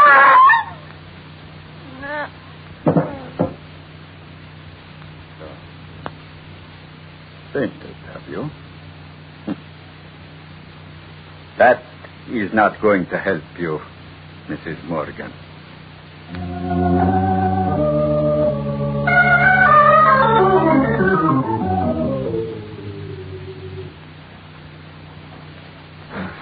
Martin, I just got your message at the theater. Where's Joan? What's wrong? She's in her bedroom with Dr. Richards. It seems that she... Here's Dr. Richards now.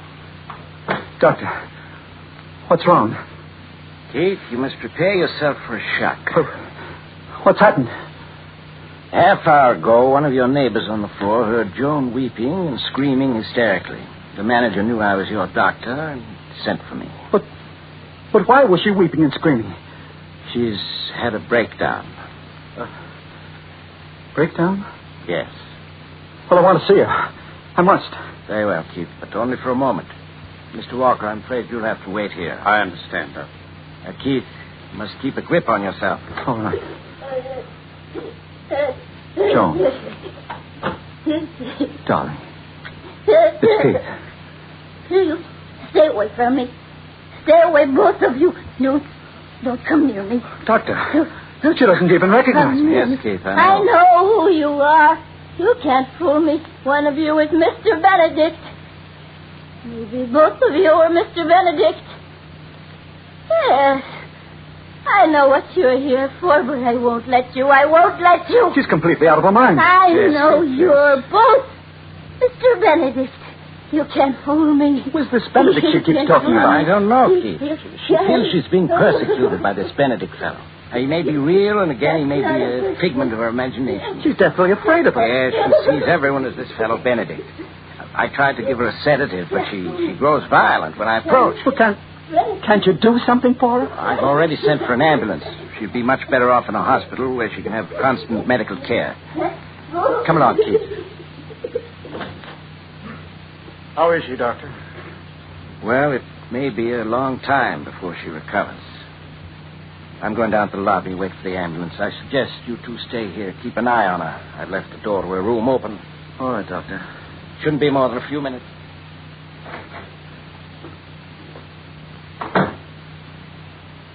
How do you feel, Keith? Tired, if you want to know. Well, it's only natural. These past 2 months have been quite strenuous for you.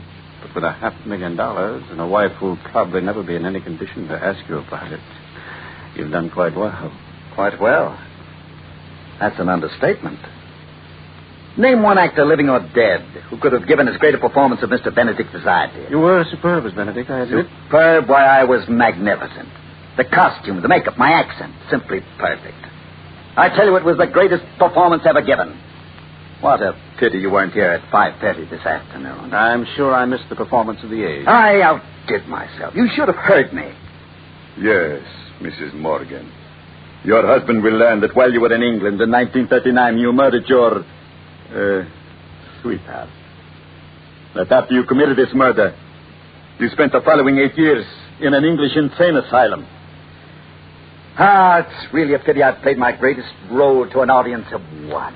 Well, yes, Keith, but you're probably the highest paid actor in the world. I'm sure that $500,000 for 2 months' work, less my share, of course, is something of a record. Yes, it probably is. I heard you, Mr. Benedict. You can't fool me. Joan! I know one of you is Mr. Benedict. Or are you both Mr. Benedict? Yes, you both must be Mr. Benedict. That's clever. That disguise you use, that's clever. But you can't fool me. She must have overheard you. That brought her out of the room. Yes, No matter how many disguises you use, I know you. No, don't you come near me. Don't come near me. She's got a gun. Come near me. Put that gun down. I'm not going to let you tell. I'm not going to let No, you don't. tell. Don't, Joe. Stop. You shot me. Oh, Joe, no. I'm not Mr. Benedict.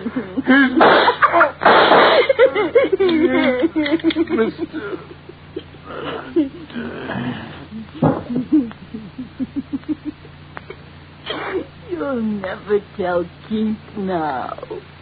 Never, never, never.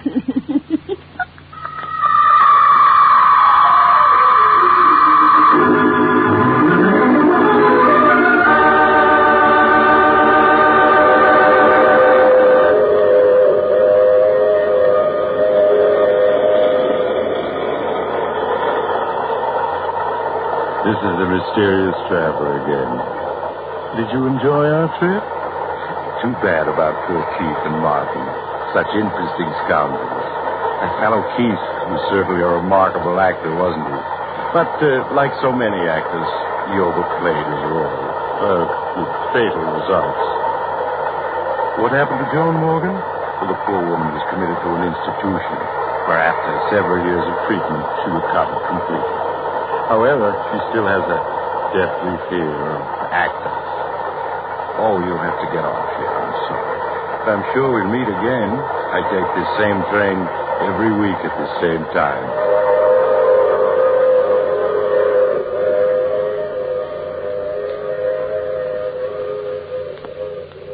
You've just heard The Mysterious Traveler, a series of dramas of the strange and terrifying.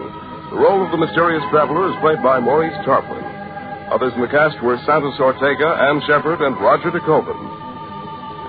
This is the Mutual Broadcasting System.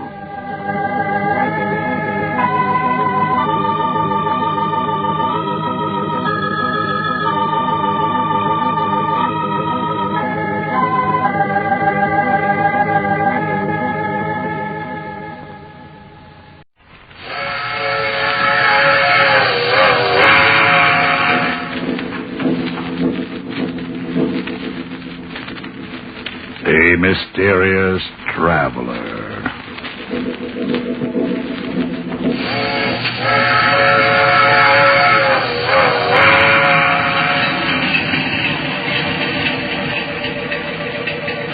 This is the Mysterious Traveler, inviting you to join me on another journey into the realm of the strange and the terrifying. I hope you will enjoy the trip, that it will thrill you a little and chill you a little. So settle back, get a good grip on your nerve, and be comfortable, if you can.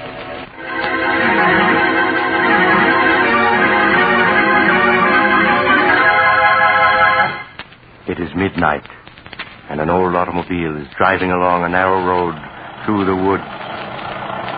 At a point where a second road, even narrower, crosses the first, the car stops. Here you are, young fella. This is the professor's place. Is it?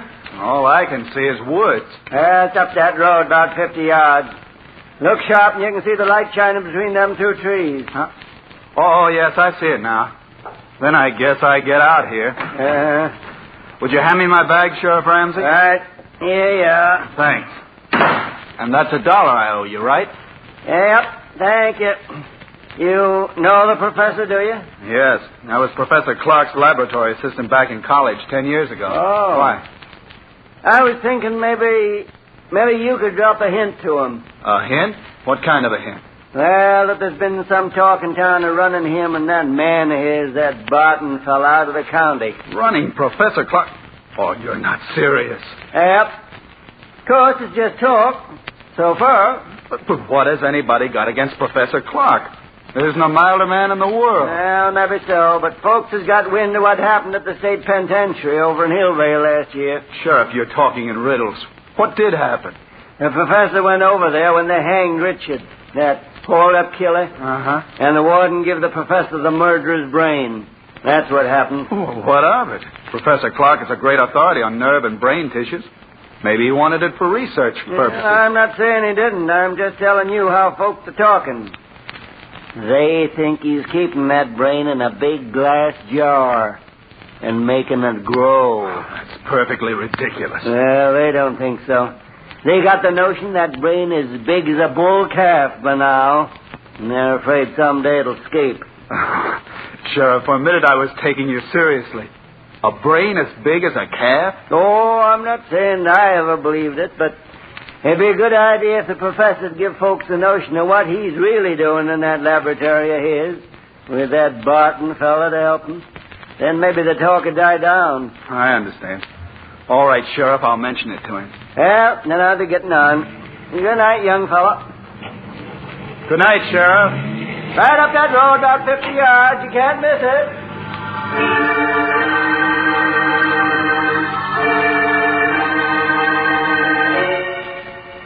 A few moments later, Dr. Richard Dale was knocking on the door of an old stone house almost hidden among the trees.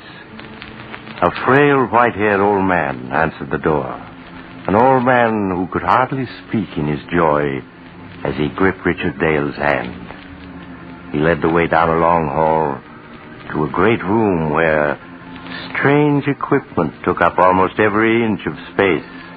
Retorts and electric furnaces, generators, batteries, and great glass vats. Dr. Dale stared around him in intense curiosity as Professor Clark helped him off with his hat and coat. There. Now, sit down, Dick, my boy. Sit down and let me get a good look at you. So, you got my letter? Oh, yes, of course you did, or you wouldn't be here. Thanks, Professor. Yes, I got your letter. And it made me so curious I took the first train. You promised me a surprise. Well, is this it? This amazing laboratory? No, my boy. I'll come to that in a moment after you've met Barton, my assistant. Barton? I don't seem to know the name. Should I? No, he's not famous yet. But he will be. He's been with me only a few months. I couldn't get along without him. He certainly sounds interesting. You'll like him, I'm sure you will. Barton? Yes, Professor? Dr. Dale has arrived. I want you to meet him. Why, of course. How do you do, Dr. Dale? We've both of us been looking forward to your visit. How do you do? Yes, the professor's letter made me so curious I couldn't stay away. I'm still wondering what the great surprise is he promised me. You'll see, Dick, in just a minute. My curiosity's at fever pitch. Well, it's time to satisfy it. Barton, is Alpha making some coffee? Yes, he started it when we heard the car. Alpha? Who is he? Our general man of all work. Truly amazing fellow. Here he comes now.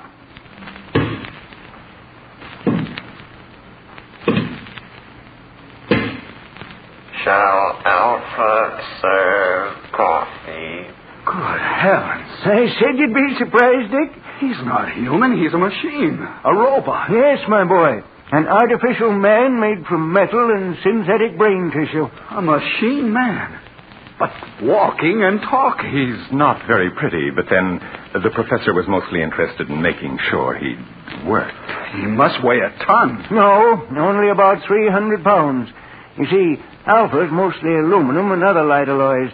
Inside his aluminum plates are some new batteries I devised, together with miles of fine silver wire and a dozen electric motors.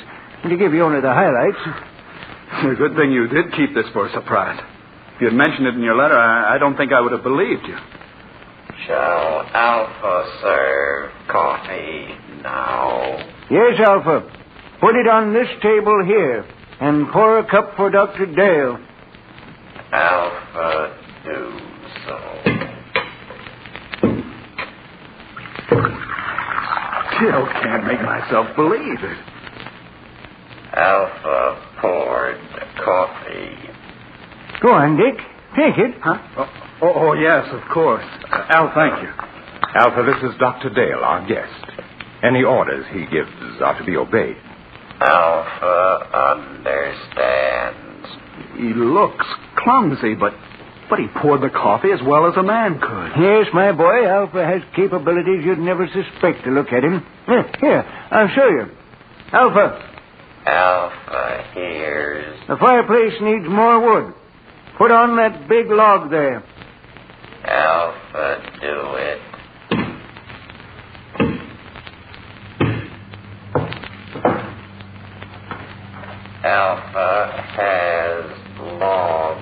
Now, break it in half. Alpha, break it. 6. Dog, he's breaking it with his hands. Alpha, put log on fire. Good. We won't need you any more tonight, Alpha. You can go back to your room now. Alpha is going. Be sure to switch off your batteries. They're going to need recharging tomorrow. Alpha, understand. That's the most incredible thing I ever saw. You see, Dick, I tried to treat Alpha as if he were really a man. So I gave him a room of his own. Like any machine, he's completely inactive when his batteries have been switched off. But his brain continues to function.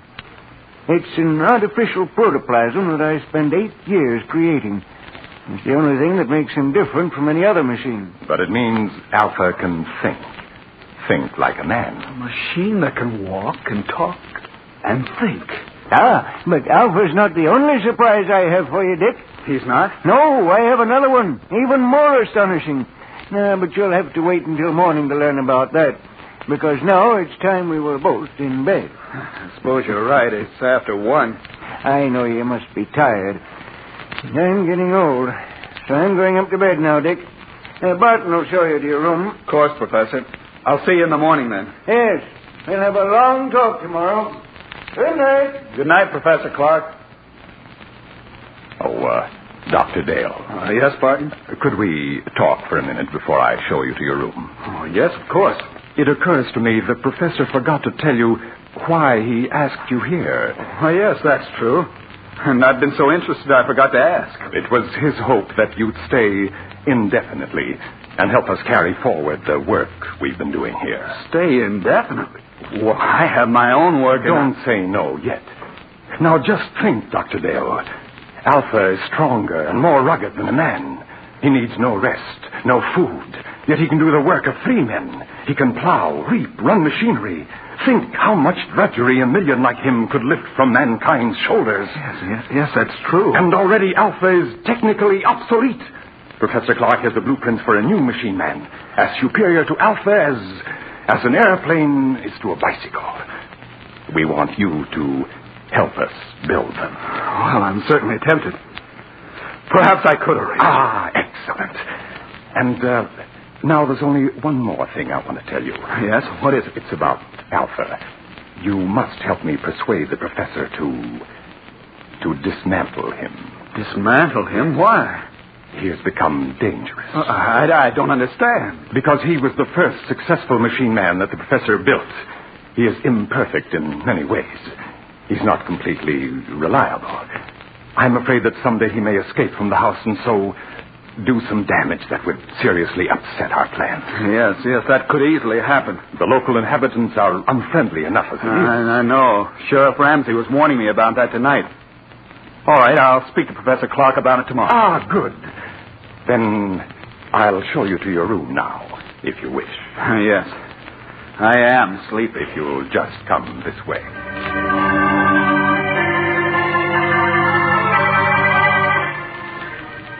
His mind in a whirl of amazement, Dr. Dale retired and finally fell into an uneasy sleep.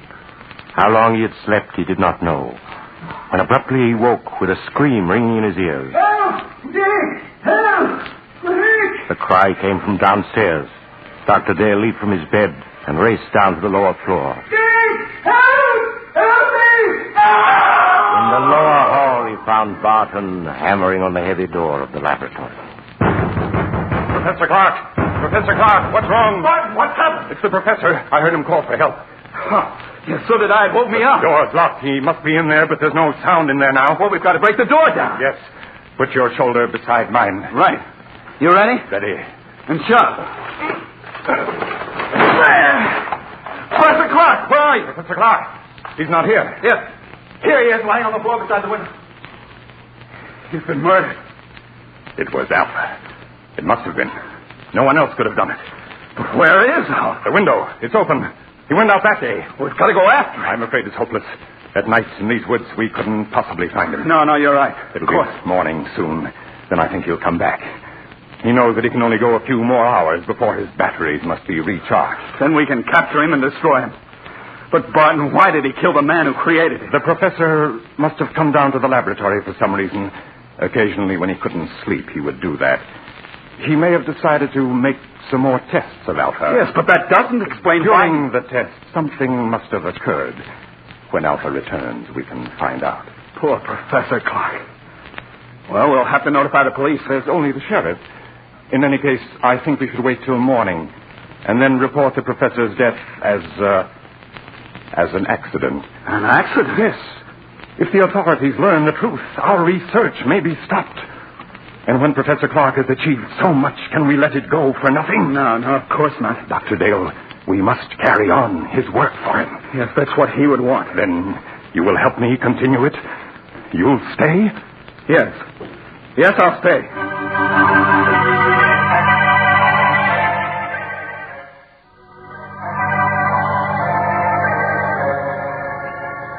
Greatly upset by the tragedy, Dr. Dale returned to bed and at last fell into an uneasy sleep, haunted by dreams of Alpha, the metal monster Professor Clark had created. When he awoke, the sun was shining, and he could hear Barton moving about downstairs. He dressed and went down to find Barton getting breakfast ready. Oh, good morning, Dr. Dale. Good morning, Barton. Any sign of Alpha? Not yet. Well, we ought to start a search for him. But first, I think you ought to eat breakfast. Everything's ready. Oh, all right. Some coffee anyway. Here. Sit here. Thank you. I didn't know you were a cook as well as a lab assistant, Barton. I've learned to do a lot of things since I came here. Aren't you going to eat, too? I'm not hungry. I seldom am. But I thought that while you ate, I might outline some of the problems facing us. That's a good idea.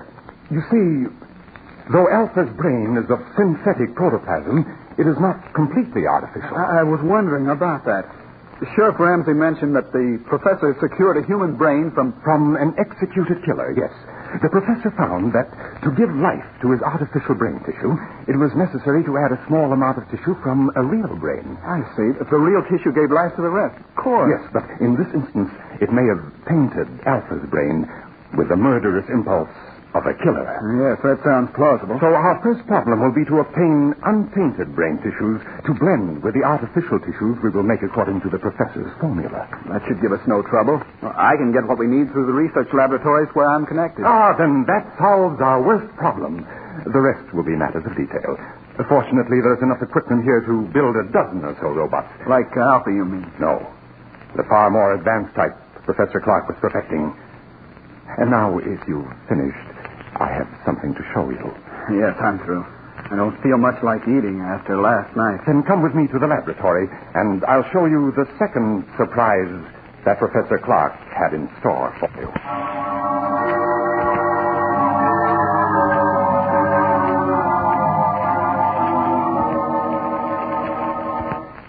Here we are.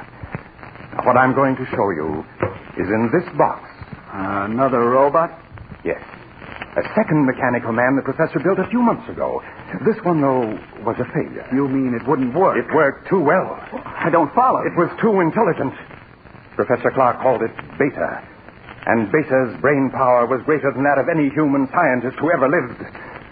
But Beta was insane. Good Lord. He represented, however, a tremendous technical advance. Look. It looks exactly like a human being. Yes. Professor Clark used me for a model when he built Beta. It's an excellent likeness. Touch the face, Doctor. Oh, all right.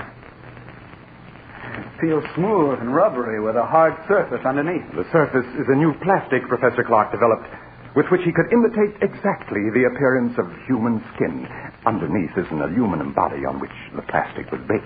I see. Beta's hair, eyes, and teeth are all artificial, too. But he walked and talked and acted so much like a human being that no man alive could have guessed his secret. No, he would have fooled me completely. And you say he was insane? From the human viewpoint, yes. He considered himself superior to the human race. With his enormous brain power, he intended to make himself ruler of the world. You're joking. Not in the least. That was why Professor Clark destroyed him just in time. He had made plans to take over this laboratory and construct dozens of mechanical men like himself. And then, with their help, he was going to enslave all mankind. Boy, if that could happen once, it might happen again. I don't believe we should continue Professor Clark's work after all. Oh, there's no danger now, Doctor. You see, Beta also had a brain which contained tissues taken from that of the condemned murderer, but we will select the brain tissues from the highest types that are available. Yes, but even so, then, Doctor, we will produce mechanical men, tireless, indestructible, who will be mankind's willing servants, who will solve for man problems he can't solve for himself. I wonder. In any case, we must proceed with the utmost caution. Of course. Doctor, listen. Someone's come into the house. It's Alpha. He's come back. Alpha, we may need a weapon, Barton. No, I can control him. Alpha. Alpha, come here. Alpha comes. Alpha, you killed Professor Clark. Why did you do it? Professor said he would destroy Alpha. And you killed him because of that? Alpha does not want to be destroyed. But you're just a machine. What difference does it make to you? Alpha is machine that lives. Alpha is stronger than you. Alpha is better than you. Alpha, be quiet. We must destroy Alpha at once. You are right, Doctor. Do you hear, Alpha? You are to be punished. Alpha here. But first, we want to know where you've been. Did anyone see you? Men saw Alpha. Men saw you? What do you mean? 2 men driving automobiles saw him. And what did they do? They tried to hit Alpha with automobiles. And then what happened? Alpha stopped automobile. Alpha killed 1 man. Killed him? Other man ran off in woods. Alpha could not find him. Alpha came back. We can't keep this a secret. No matter what happens, we must notify the authorities at once. No, wait, let me think. We can't... The bell, there's someone at the door. I'll see who it is. You stay here. But what about Alpha? I'll switch off his batteries, then he can't move. There. Now I'll see who's at the door.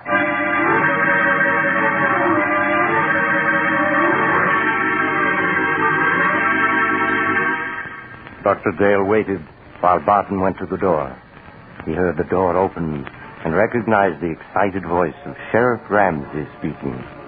Then a moment later, Barton came back into the laboratory, followed by the sheriff, who held a revolver in his hand.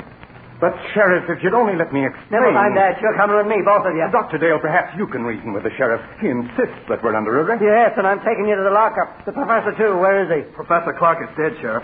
Dead? He was killed last night when an experiment he was engaged in went wrong. An experiment, huh? I suppose it was an experiment that crushed the life out of him. It crushed the life out of Jed Thompson an hour ago down the road and scared Fred Jennings so bad all he can do is jabber about monsters. It's true. The thing that killed both the professor and Thompson is an experiment. It's standing there behind... A machine. A man made out of machinery. Don't be alarmed, Sheriff. It's perfectly harmless now. It is a machine man which Professor Clark built. Unfortunately, it got out of control. I don't believe it. I don't blame you, Sheriff, but that's the truth. I think I can convince you. What are you doing? Stand still. I'm simply going to switch Alpha on. There.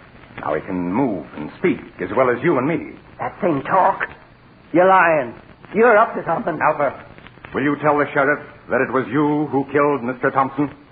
Alpha killed him. He tried to hit Alpha with car. So that's what the professor was up to all this time. Building that thing. Now, Sheriff, surely you realize that we are not murderers. Maybe not, but you'll come to jail just the same. You're partly responsible anyhow. But, Sheriff... Anyway, for your own protection. There's a mob on its way out here from town. They're going to burn this place down. I got to put you in jail for your own safety. They're ready to lynch you right now. Burn the place down? That's what I said. So turn that machine thing off and come along. We ain't got much time. No. All this equipment, machinery, the professor's notes, they must not be destroyed. We must stop them. Yes, Sheriff. The loss of science. Never mind science. You got your own skins to worry about. That mob means business. Let's get started. I'm afraid we can't do that, Sheriff. You can't. I got a 6-shooter here that says different. We have no choice, Barton. Oh, yes, we have. Alpha, take the gun away from this man. What are you doing? Stop him! Stop him, or else... Stop! Let me go! Stop him! Too late. Too late, Dr. Dale. He's dead. Alpha crushed him. Yes, Dr. Dale. Now, you're a murderer. In a good cause. The life of one man or of a dozen men cannot stand in my way. You don't expect me to keep silent about this, do you? I think you will. Alpha. Alpha. He doesn't answer. His batteries have gone dead. That last burst of energy must have drained them dry. But it makes no difference. I think it does. A big difference. There, see this? It's Sheriff Ramsey's revolver with 3 bullets still in it.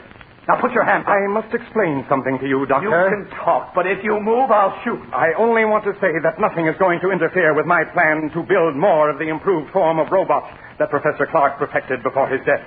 Robots who look and act so much like men, no one can detect them. They'll never be built.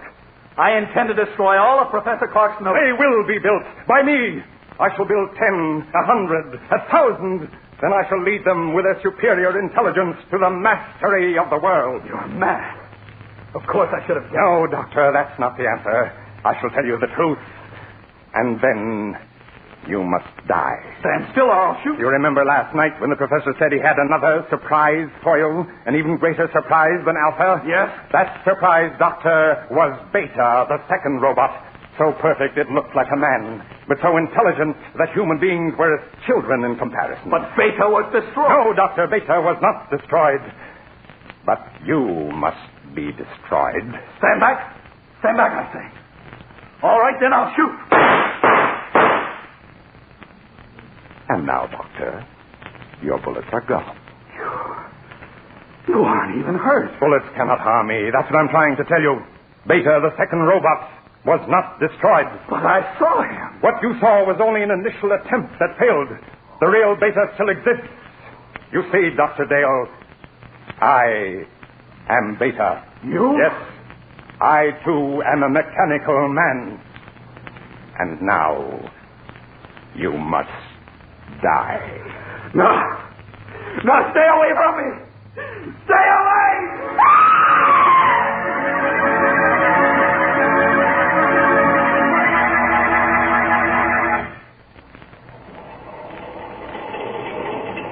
This is the mysterious traveler again.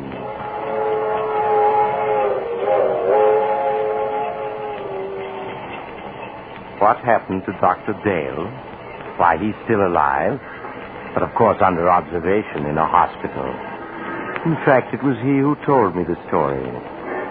You see, the mob that was coming to burn down the house arrived just in time to save him. But Barton, or Beta as he called himself, escaped. He could hardly have survived all those bullets if he had been human, could he? I wonder if the story is true. Do you suppose that somewhere a strange individual who is really a robot is making other mechanical men, preparing to carry out Barton's plan to rule the world? Oh, you haven't time to talk about it now. You're getting off here. Well, I'm sorry. But perhaps we'll meet again soon. I take this same train every week at this same time.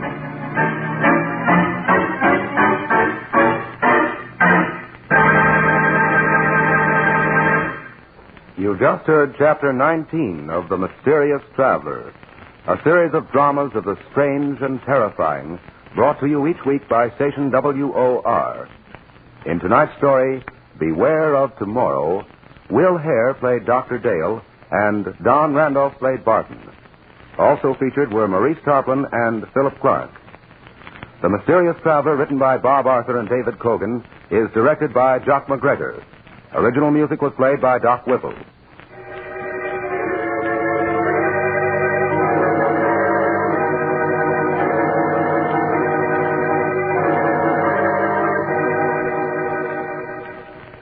Listen next week to a tale titled The Accusing Corpse, another tale of the mysterious traveler.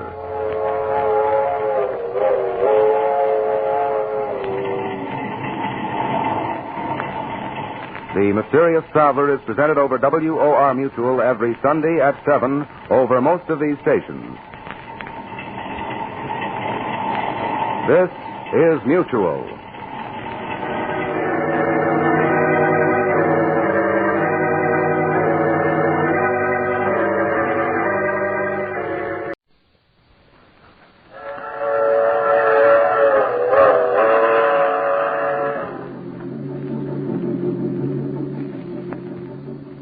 The Mysterious Traveler.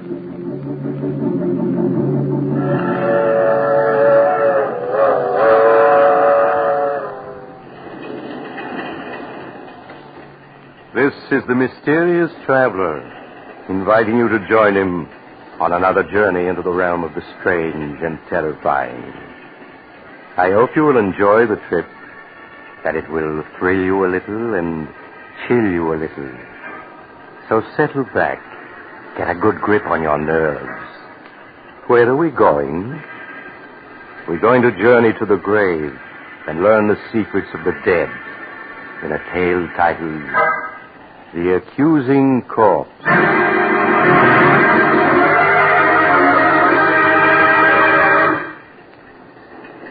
Some years ago, when I was a county coroner, I was called in on a most interesting case.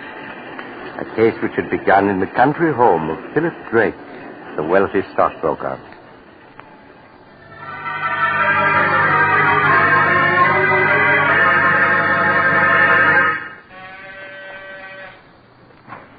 Roger, thank goodness you were able to get here in time. I left town right after I received your call. What's wrong, Philip? You sounded so upset over the phone. It's Vivian. She's upstairs in her room packing. She says she's leaving me. Leaving you? Why? She seems to feel our marriage has been a mistake. Roger, won't you speak to her? Persuade her to stay. After all, she is your sister. I'm afraid, Philip, that Vivian and I have never been as close as sister and brother should be. She's always been wild and spoiled. Perhaps, Philip, it would be better if you were to let her go. No, I couldn't do that. I love her, Roger. I wouldn't want to live without her. Won't you please try to persuade her to stay? All right, Philip. I'll do my best. But I must warn you, I haven't much influence over her. I'm all packed and ready to... Why, Roger, darling, what a surprise. What are you doing here? Vivian, Philip has told me. Now, surely you can't be serious. You know how he loves you, everything he's done to make you happy. Now, Roger, you aren't going to start on that, are you? Someday, Vivian, you'll get just what you deserve for walking over people, breaking their hearts. Every time I think of you being my sister, I feel... Roger, please.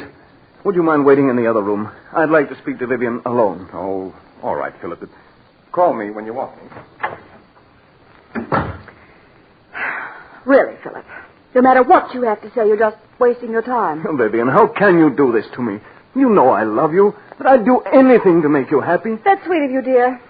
Would you mind lending me your car to get to town? If you leave me, Vivian, you won't get a cent. Not a cent, do you hear? Really?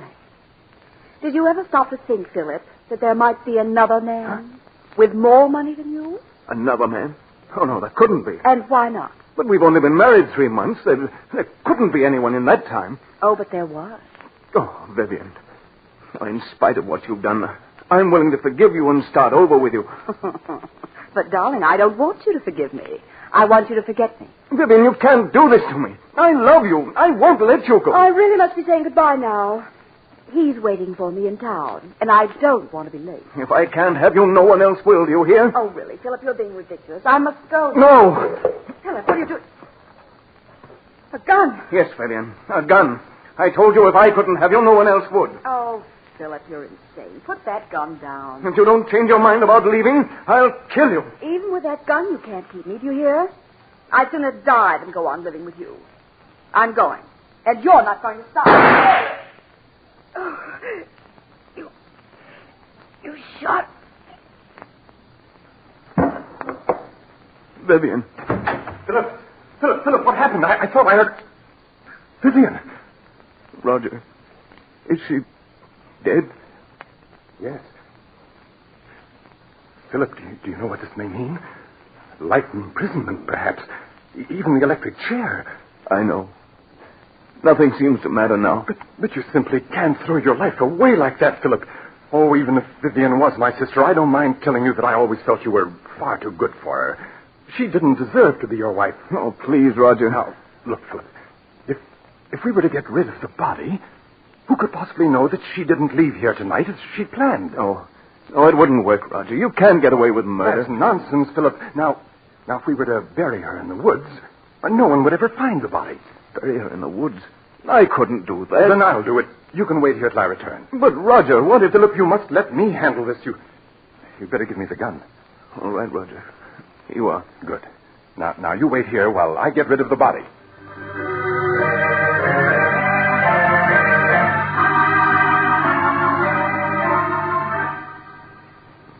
Philip watched, spellbound, unable to say a word, as Roger picked up the body and left the room. As Roger, carrying his burden, passed the gardener's shed, he picked up a shovel. In a few moments, he reached the woods which began at the rear of the house and extended for miles. He carefully made his way through the forest underbrush until he was well out of sight of the house. Then he stopped and looked about. I think this is quite far enough. I think you can put me down now, Roger. I'm tired of being carried like a sack of potatoes. All right. There. Well, let me congratulate you on your performance as a corpse. Do you think he suspects anything? Of course he doesn't. He's positive that he shot and killed you. You've got the gun, haven't you? Well, certainly I've got it. You don't think I was going to let him discover that the bullets had been removed and blank cartridges substituted, do you? Oh, no. Not you, Roger. You always know what you're doing. I always try to, my dear sister. You don't think Philip will give you any trouble, do you? Outside of being in love with me, he isn't an utter fool. Don't worry, I can handle Philip. Now, here's the key to the apartment I rented in town. You'll find my car a quarter of a mile down the road. All right. I'll be waiting for you at the apartment. I'll be there in a few hours. Well, now let me see. Yes, this seems like a nice place to dig.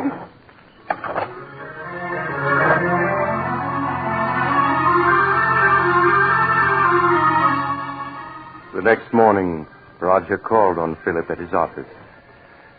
With a calculating glance, he noted that Philip's eyes were bloodshot, that his hand trembled as the two shook hands. How are you, Philip? I couldn't sleep at all last night. I kept thinking of Vivian. And what if her disappearance is noticed? People begin asking questions. Now, all you have to do is tell them that Vivian left you and you don't know where she is. Or things like that happen every day. You've been very helpful to me, Roger. If ever I get a chance to repay you for it, rest assured I will. That's very good of you, Philip. Truth of the matter is, you could do me a favor if you would. Of course. What is it? Well, I'm in the midst of a business deal, and I find myself a little short of capital. If you could lend me some money, I'd appreciate it. Certainly. 20,000. 20,000? That's quite a lot. Naturally, Philip, if you feel you can't lend it to me, I'll go to a bank and try to borrow it. It isn't that I can't lend it to you, Roger. It's just that the amount surprised me. Shall I make the check out to you? Yes, if you please. All right. I can't tell you how much I appreciate this, Philip.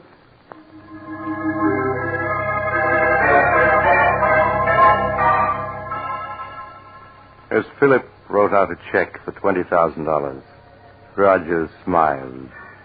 Things were working out just as he had planned. An hour later, Roger entered an old brownstone house and went to apartment 2C. Roger, did you get it? What does this look like? Oh, Roger, that's wonderful. Now we can clear out and...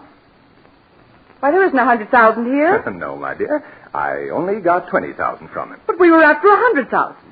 Why didn't you get it all this morning when you saw him? My dear Vivian, it simply isn't done that way. Blackmail is an art that calls for the use of psychology. Philip will give us many times over the money I hold in my hand, all in due time, of course. You mean I'll have to go on hiding in this miserable apartment until you finish your little game with him?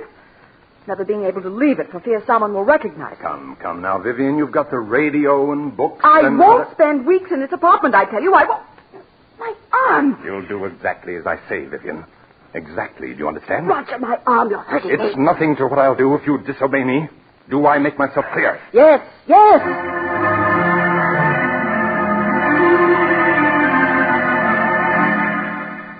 A week passed. A week in which Roger patiently bided his time. For time, he knew, was working on his side against Philip. Then one morning he called on Philip at his office. Good morning, Philip. How are you? How do you expect me to be? This past week I've been able to think of nothing but Vivian. And what happened that night. Philip, you must stop brooding over it. Whatever happened was her fault, not yours. Yes, you're right. Perhaps what I need is a vacation. Yes, of course. A trip would do you a world of good. And if I could afford it, I'd go along with you. You mean you haven't any money? I'm afraid not, Philip. That's what I've come to see you about. I must have $40,000 at once. 40,000? Yes, I know it's a good deal of money, Philip, but without it, I'll be ruined. Well, naturally, I want to help you, Roger, but 40,000? If I don't get the 40,000, Philip, it may mean prison for me. Now, you wouldn't want to see that happen, would you? Well, of course not, Roger, but... After all, Philip, I saved you from prison. In fact, I made myself an accomplice to Vivian's murder by not turning you over to the police. Well, yes, I know, but... You could hardly expect me to remain loyal to you if you weren't willing to help me, could you? I see. It seems I haven't any choice. Very well, Roger. I'll write you out a check.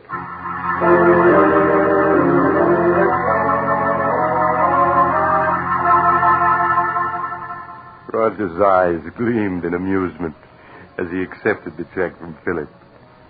There was no longer any doubt that Philip understood him perfectly. Things were working out exactly as he had planned. Later that day, Roger went back to the old brownstone house. There was a smile on his lips as he entered apartment 2C. Look at this. $40,000 in cash. Oh, Roger. Now, wasn't this worth staying in hiding for, Vivian? And there's plenty more where this came from. Who could that be? You better get behind that screen. No. All right, Roger. Yes? CLD for Miss Brown. It amounts to $64. Oh, you must be mistaken. There's no Miss Brown here. This is the address she gave. It's in care of Mr. Roger Martinson.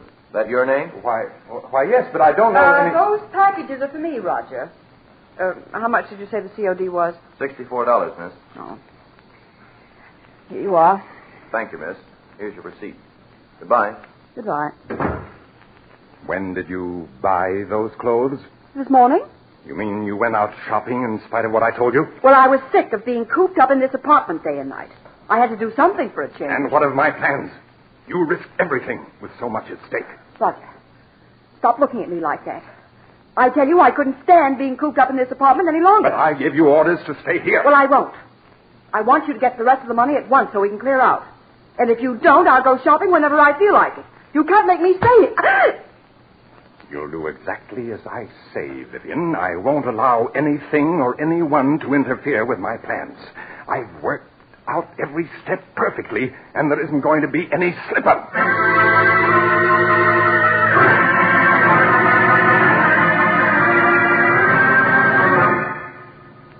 Another week passed, a week in which Roger made no effort to see Philip. Then early one evening, he got into his car and drove out of the city to Philip's home in the country. Oh, it's you, Roger. Come in. Good evening, Philip. Oh, where are the servants? This is their night off. Oh. You're not looking well at all, Philip. You shouldn't remain in this house by yourself. What difference does it make where I am? Wherever I go, the memory of that night follows. It's hard to believe that it was only 2 weeks ago tonight that I killed her. 2 weeks ago tonight? Why, so it was. Oh, by the way, Philip, do you think you might possibly lend me $60,000? 60,000? You can't be serious. Oh, but I am. But I lent you that much already. Yes, I know, but I must have more. No. I won't give you another cent. You've blackmailed me enough. Blackmail is a harsh word. What else can you call it? Now, you're just as hard and grasping as Vivian was. Yes, but you must remember I'm alive and she isn't. I suppose you're glad she's dead. In life, she was worth nothing to you. In death, you're able to get $60,000 for her. In death? How do I know she is dead? But don't be foolish, Philip. You saw her lying on the floor in this very room. Yes. But how do I know she's dead? It was you who examined her and told me so. And you buried the body by yourself. Well, I just wanted to spare you, Philip. Just exactly where did you bury Vivian? As a matter of fact, how do I know the whole affair isn't staged for my special benefit, so that you can extort money from me? Oh, surely you don't believe that, Philip. Why, you shot her with your own gun. Yes. And you took the gun away from me immediately after the shooting. Suddenly that whole affair is becoming very clear to me. I tell you, she's dead, Philip, and buried out in the woods. Then I want to see the grave and the body you say is in it. But this is ridiculous. I won't go searching for a grave in the middle of the night. You shouldn't have to search for it, Roger. Not if you really dug one. Come along. We can pick up a shovel at the tool shed. I won't do it. I said come along, Roger. Oh, very well. But I'm not certain I'll be able to find the grave. After all, the woods is fairly large, and it's been 2 weeks since I buried her. That's all right, Roger. We'll stay out there until you do find her.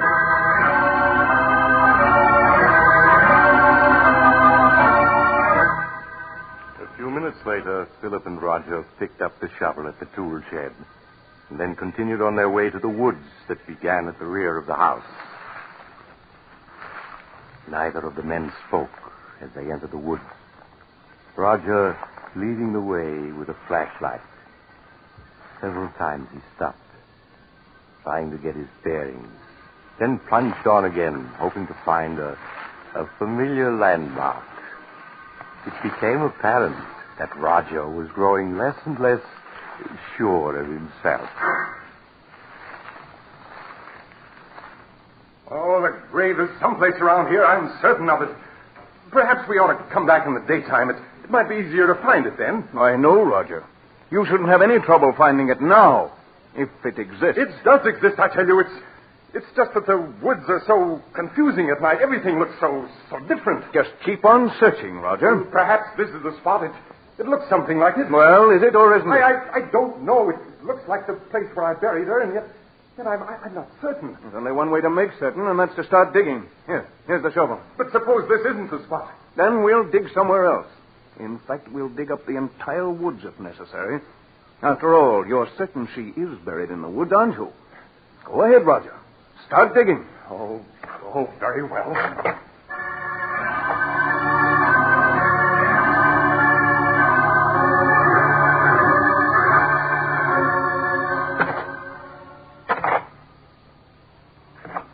Well, Roger, you've been digging for 20 minutes now, and you haven't uncovered a body. Philip, I told you I wasn't sure this was the spot where I buried her. You're a great actor, Roger. But I'm afraid this time you've overplayed your role. What do you mean? Vivian isn't dead. And there's no use your pretending she is. Everything that's happened was part of a scheme the two of you planned to extort money from me. I tell you she is dead. Then where's the body? I thought this was the spot, but I must be mistaken. I'm sure I didn't bury her any deeper than this, but Philip, turn the flashlight this way. What is it? Look. Do you see what I've uncovered? A hand. Yes. This is the spot where I buried her, Philip. Just a few more shovelfuls, and I'll have her uncovered. No. Oh, it can't be. There. There you are, Philip. Of course, she's been in the ground for 2 weeks, but I think you can easily recognize that it's Vivian. Yes. It's Vivian. And look, Philip, here's the bullet hole under her heart. The bullet hole that you made. I don't want to see any more. I've had enough. You should trust me a little more, Philip. Everything I did was for your own good. After all, you don't want to go to the electric chair, do you? I don't care what happens anymore. I can't stand having her death on my conscience any longer. I'm going to call the police. Don't be a fool, Philip. You know it might well mean the electric chair. I'll take my chances. Anything's better than going on living the way I have these past 2 weeks. I'm going back to the house and call the police. Philip, come back. Come back, Philip!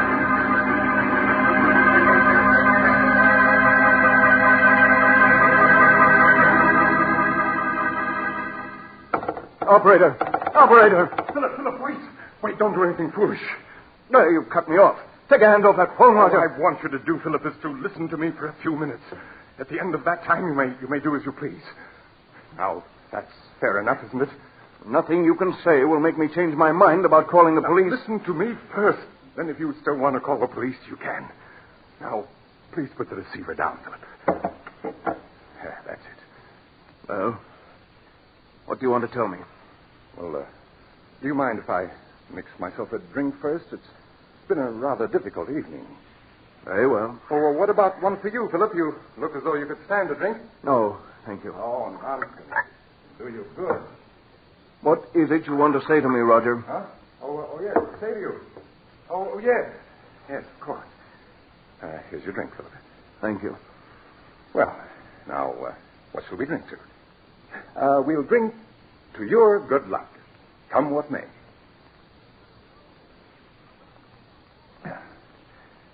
There. I feel a good deal better. All right. Now that we've had our drinks, what have you got to say? Oh, yes. What I wanted to say was I never let anything interfere with my plans, Philip. What do you mean by that? Simply that I can't allow you to go to the police, and therefore you shan't. It would spoil my plan. Oh, it would it? Well, I'd like to see you stop me. I have, Philip. In a very little while, in fact, in just a few seconds, you'll be dead. Dead? What are you saying? Yes, Philip. The drink I mixed for you was poisoned. Poison? Aren't you finding that it's becoming difficult to breathe? Oh, no. You couldn't have. My throat. It burns. Yes, I know, Philip, but it'll all be over in a matter of seconds. Now, I see it all. You murdered her. Yes, Philip. Just a week ago tonight. She died according to plan. Uncle, please. I'm afraid, Philip, that you haven't the strength left to reach the telephone.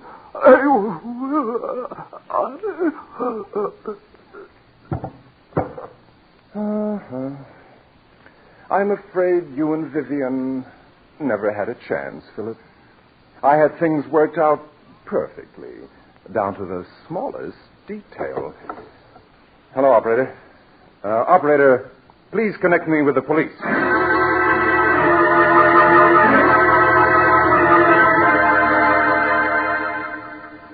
It was at this point that I was called into the case. Inspector Carlton called me an hour after Roger Martinson had phoned the police. When I arrived at the Drake mansion, I examined the body of Vivian Drake, then that of her husband, Philip. When I had finished my examination, I entered the library, where Inspector Carlton was questioning Roger Martinson. Hello, Doc. Oh, Doc, this is Roger Martinson. Mr. Martinson, this is Dr. Smith, the county coroner. How do you do? Hello. I'll be with you in a few minutes, Doc. Just stick around. Now, Mr. Martinson, you were telling me how you came to this house 2 weeks ago tonight to see your sister and found that she was gone. Yes.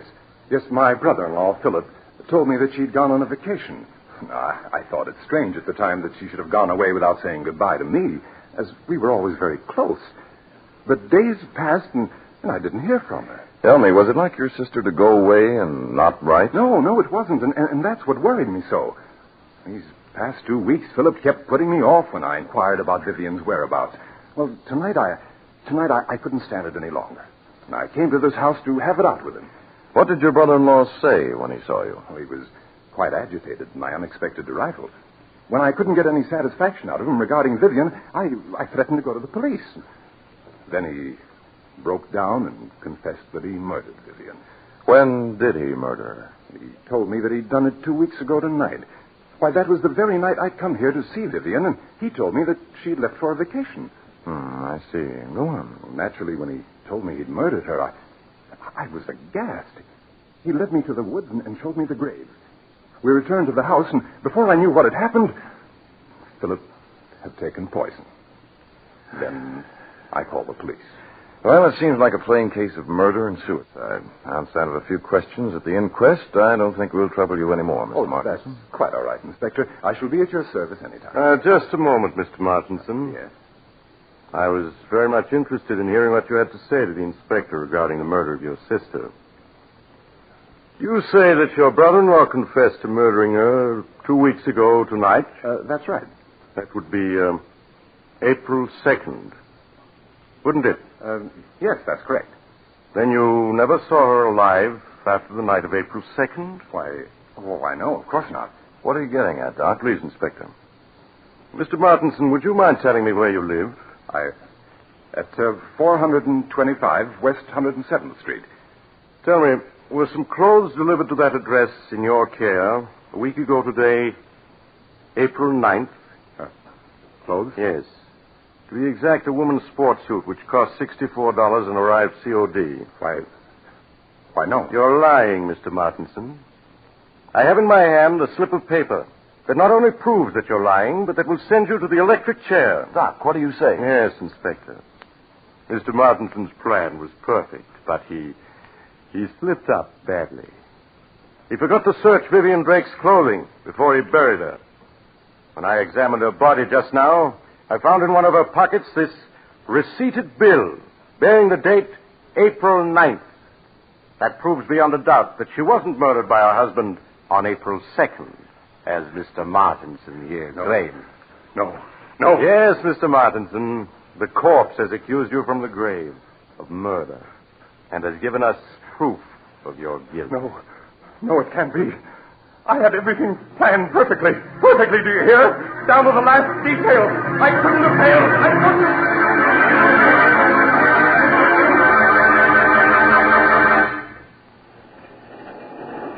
This is the mysterious traveler again.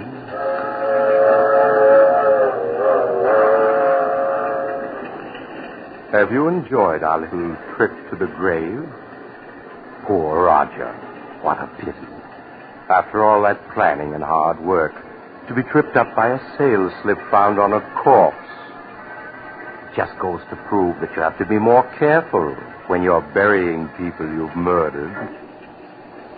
Now, I recall another case where a woman drugged her husband and... Oh, you're getting off at the next stop. I'm sorry. I hope you'll join me again soon. But if you do, please remember this. Next Sunday, I shall take a train that leaves at 3:30 p.m. Eastern Wartime. Don't forget, Sunday afternoon at 3:30.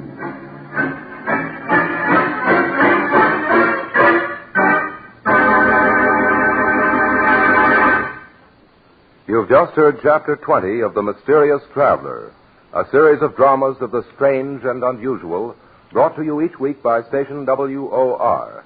In tonight's program, The Accusing Corpse, Don Randolph played Roger. Also featured were Maurice Tarplin and Philip Clark. The Mysterious Traveler, written by Bob Arthur and David Cogan, is directed by Jock McGregor. Original music was played by Doc Whipple.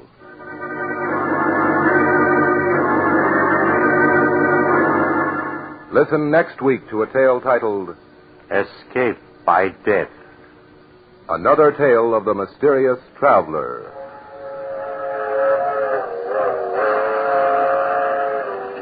The Mysterious Traveler is presented by WOR Mutual every Sunday over most of these stations. But beginning next week, The Mysterious Traveler will be presented at a new time, Sunday afternoons at 3:30. Please note the change in time. 3:30 every Sunday afternoon, beginning next Sunday. This is Mutual.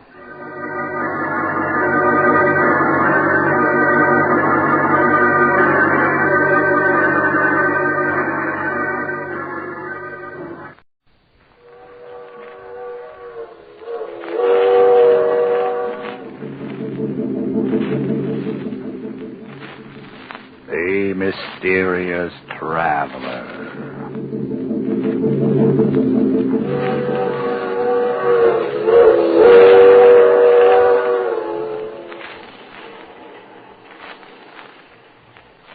This is the Mysterious Traveler, inviting you to join me on another journey into the realm of the strange and terrifying. I hope you will enjoy this little trip, that it will thrill you a little and chill you a little. So settle back, get a good grip on your nerves. But where are we going? We're going to delve into the life of a frightened man in a tale titled The Queen of the Cats.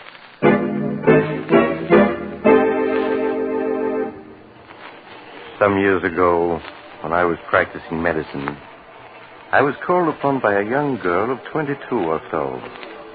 As she was shown into my office, I could see that she was having a difficult time suppressing her agitation. Her lips trembled as she spoke. Dr. Smith, my name is Jane Elliott. I have an appointment with you. Yes, Miss Elliott. Won't you be seated, please? Thank you. Now, what seems to be the trouble, Miss Elliott? You're trembling, and you don't look well at all. I'm not ill, Doctor. It's Chris. Chris Arnold, my fiancé. Oh, Doctor, you've got to help him. If you don't, something terrible will happen. Well, I'll do everything I can, Miss Elliott. Now, tell me what's wrong. I don't know what's wrong. All I know is that Chris is frightened. He's in deadly fear of something. Has he told you what it is that frightens him? No, I've questioned him countless times, but he refuses to tell me. I see. Where is your fiancé now? At his home, Brookfield Manor. Oh, Doctor, I know it's late, but won't you come with me and see Chris? He needs help desperately. There, Miss Elliott. You mustn't cry. Of course I'll come with you. And I'll do what I can.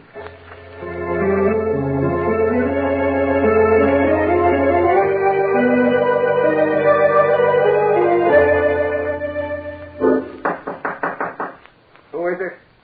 Chris, it's Jane. Just a minute. Jane, I've asked you before not to... Who's he? Darling, this is Dr. Smith. Doctor, this is my fiancé, Chris Arnold. How do you do, Mr. Arnold? Why the devil did you bring him? I don't need a doctor. Please, darling, I just couldn't stand Forgive me, to see Mr. you. Arnold, but it's obvious to the most untrained eye you do need a doctor. Please, Chris, tell the doctor what you're afraid of. I'm not afraid of anything. Oh, darling, please tell him, please. You can't go on this way. Yes, you're right. I can't go on this way. If I don't tell someone, I'll go mad. Believe me, Mr. Arnold, you'll feel much better once you've talked your fears out. Now, suppose you start from the beginning and tell me everything. All right, Doctor. Come on in. I suppose it all began 2 years ago at a party Jane and I were invited to.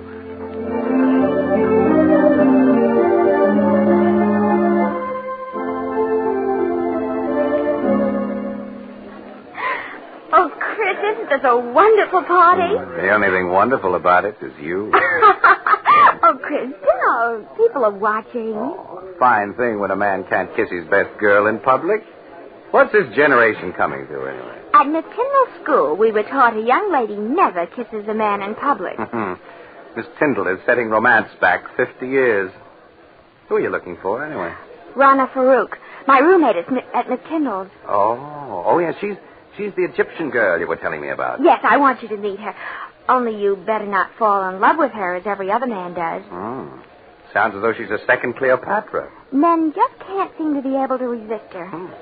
Well, I'm curious to see this siren of the Nile. Oh, there she is, Chris. Come on. So that's Rana. No wonder men can't resist her. Hello, Jane. I've missed you. Rana, this is Chris Arnold. Chris, this is Rana Farouk. Hello, Chris. Hello, Rana. Oh, look, there's Miss Tyndall waving to me. Excuse me, won't you? Of course, Jane. I'll be back in a minute. You know, Chris, at Miss Tyndall's, the first thing I'd see in the morning when I got up, and the last thing before I went to bed was your picture. And I always knew that someday we should meet. And now we have. Why are you staring at me like that? Aren't you going to say anything? I prefer just to look.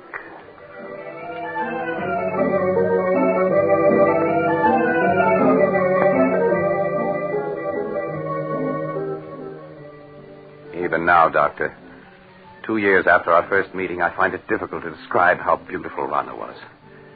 She had lustrous black hair that came down to her shoulders and sparkling green eyes that bewitched you. No words can do her beauty justice. I was captivated the moment I saw her. I see. What happened after that first meeting? Rana seemed also attracted to me. After that night, we saw each other constantly. You did? Nothing seemed to matter to me when I was with her. It made me indescribably happy to learn she felt the same way.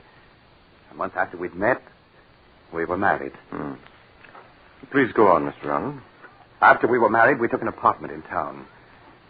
In the months that followed, I began to see Rana not as the image I'd been infatuated with, but as she really was, vain, selfish, and possessive. It was a possessiveness verging on madness. She couldn't bear to have me out of her sight, and when I was, upon my return, there would be questions, countless questions. I began to dread seeing her. And then there were the cats. The cats? Yes. She had an insane passion for them. Yes, when Rana and I were at school together, Doctor, she always had a few cats around.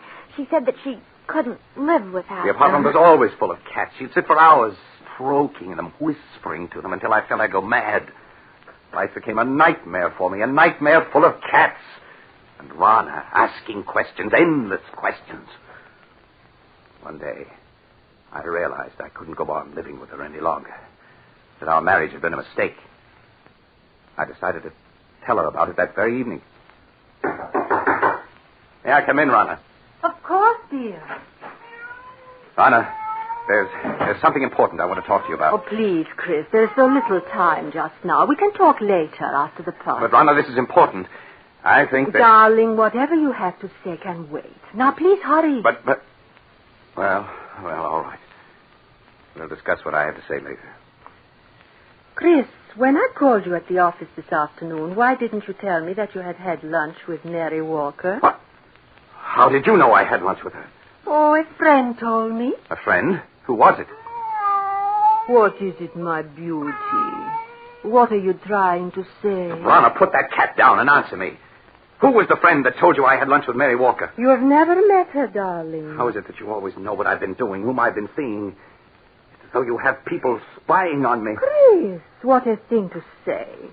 Now, please hurry or we'll be late. There's something strange about the way you always know what I've been doing. Sometimes I suspect... Chris, look out. You stepped on Sabina's tail. I'm sorry, but I didn't see it. I've asked you before to be more careful. Poor Sabina. Are you all right now, my beauty? If there weren't so many cats underfoot, I wouldn't have stepped on her. Why must you have 5 cats around? Because I love cats. They're beautiful, sacred. Thousands of years ago, my ancestors worshipped cats. And the great cat goddess Sekhmet. On the river Nile, close by the ancient city of Hamadi, where I was born, are the graves of 100,000 sacred cats. They have been mummified and buried with reverence. Rana, I can't go on like this anymore. Why, darling, what do you mean? I feel our marriage was a mistake. I want a divorce. Chris, you can't be serious. But I am. I love you, Chris, and I won't give you up. You're mine, darling. You always will be. Nothing shall ever separate us.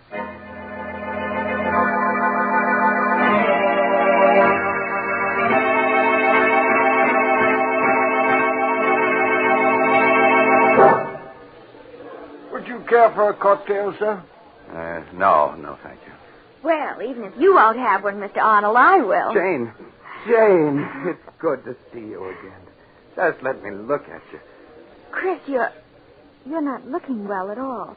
Are you all right? I am now. Jane, can't we go someplace and talk? What about the terrace? All right, Chris. Here, this door opens onto it. Yeah, this is much better. It's been quite some time since we've seen each other, hasn't it? Yes, the last time we saw each other was the night that... The night that I met Rana. Yes. How is Rana, Chris? Oh, she's fine.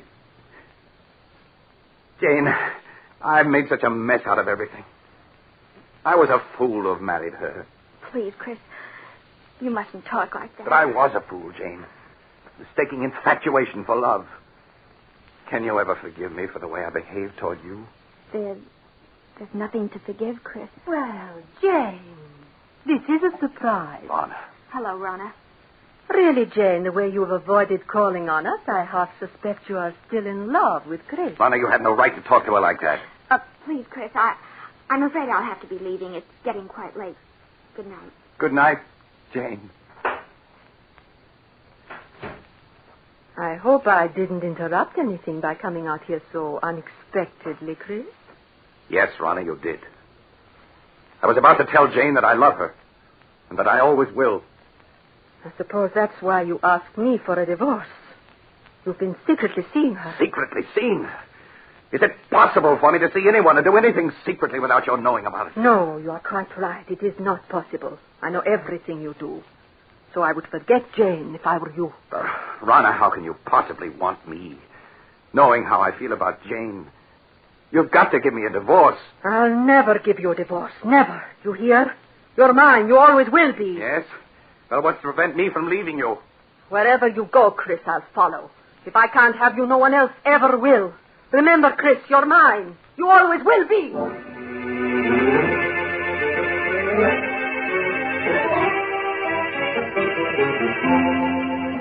I can still see her, Doctor, as she stood there screaming at me. Remember, Chris, you're mine, and you always will be. It was a shock to suddenly realize that she looked like a cat, an angry cat. Her green eyes, cold and murderous, her long nails digging into my arms, her body tense. For a moment, I thought she was going to scratch my eyes out. Yes, Rana did look like that when she was in a rage. What happened after that night, Mr. Ronald? I stopped speaking to Rana. We lived in the same apartment, but that was all. Weeks passed, and Rana waited for me to come around as she felt certain I would.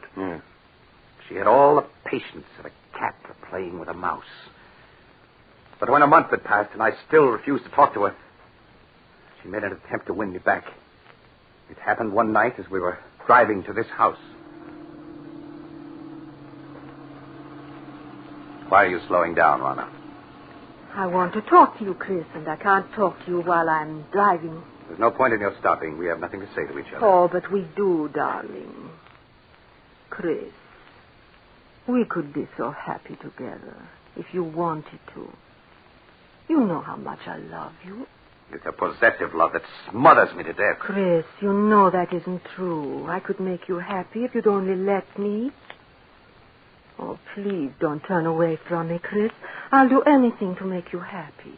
Anything. Anything? And you can give me a divorce. So you're still thinking of her, hoping I'll give you a divorce so you can marry her. Well, I won't. You hear? I won't. I think we'd better be moving along. Chris, you haven't any right to treat me like this. I'm your wife. Only in the eyes of the law, not in my eyes. I hate you. I hate you! You cat!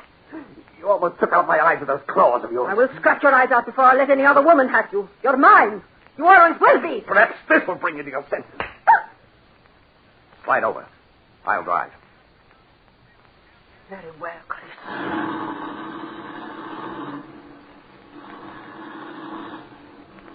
You think you've beaten me, Chris. But you haven't. In the end, you'll come crawling to me. It may take a year, 2 years, 5 years. But I can wait. I'll never come crawling to you. Never. But you will, Chris. Jane knows I'll never give you your freedom. In time, she'll marry. And when she does, all the heart will be gone out of you. Then you'll be mine. That'll never happen. But it will, Chris. And deep down in your heart, you know I'm right. Jane will never be yours. I'll see to that. You have everything planned perfectly, Rana, don't you? But I have one way of escape from you that you've never thought of. Really? And what way is that? I can escape through death. Death? Yes, Rana. If I should fail to take the curve 100 yards ahead, we'd plunge off the side of this mountain. Chris, you would. Why not, Rana? You've shown me there's nothing to live for. This at least is a clean way out. No! Chris, don't! No!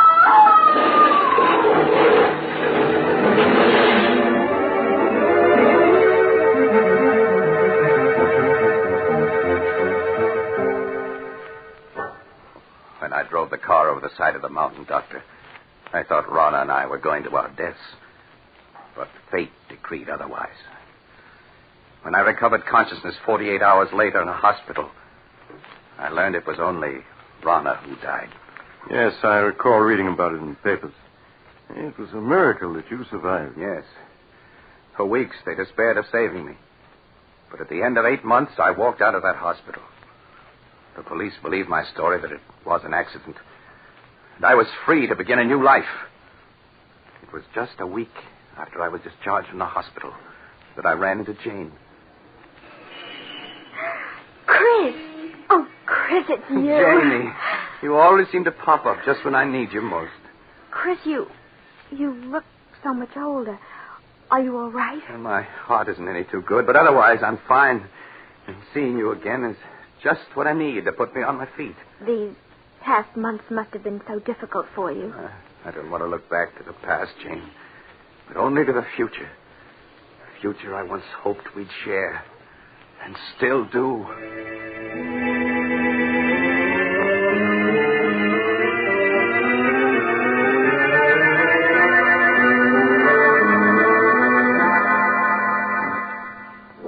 2 months ago, Doctor, Jane and I became engaged. It was just about that time that I first began to notice that everywhere I went, there always seemed to be a cat following me. Are you sure you weren't imagining it, Mr. Arnold? At first, I thought it was my imagination. But a week after Jane and I became engaged, I was certain I was being followed. Yeah. Tell me, Mr. Arnold, was it always the same cat that followed you? No. One day it'd be one cat, and another day a different one. Oh, I know you must think I'm mad, Doctor. And at the time I felt I was going mad. That is, until that night. What night, Mr. Arnold? The night I saw her. It happened in this very room 6 weeks ago. I had great difficulty in falling asleep that night. Suddenly, silence was broken by the faint crying of a cat. The crying grew louder and louder. I lay in the darkness listening, realizing that the cat crying was real, living, in my room. I could feel my heart pounding as I sat up in bed and looked about my darkened room. And then suddenly I saw her. 2 burning green eyes in the darkness. There was no mistaking those eyes. They were Rana's. I stared into those eyes for what seemed like hours. Then, as though listening to a stranger's voice, I heard myself speak. Rana. It is you, Rana, isn't it? Yes. I'd recognize those green eyes anywhere. So you've come back, and in a form I've always thought of you, as a cat.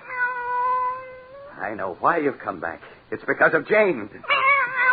You always said that if you couldn't have me, no one else could.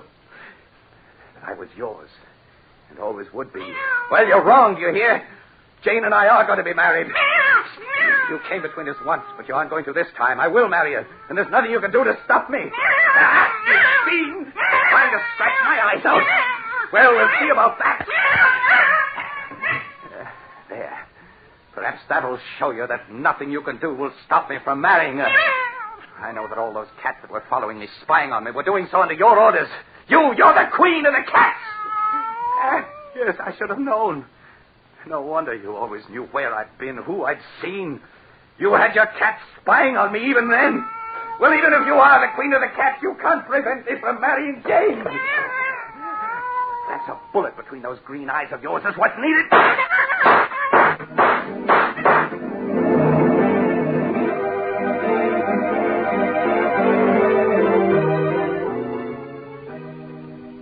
I emptied the gun at her, Doctor, and then turned on the lights.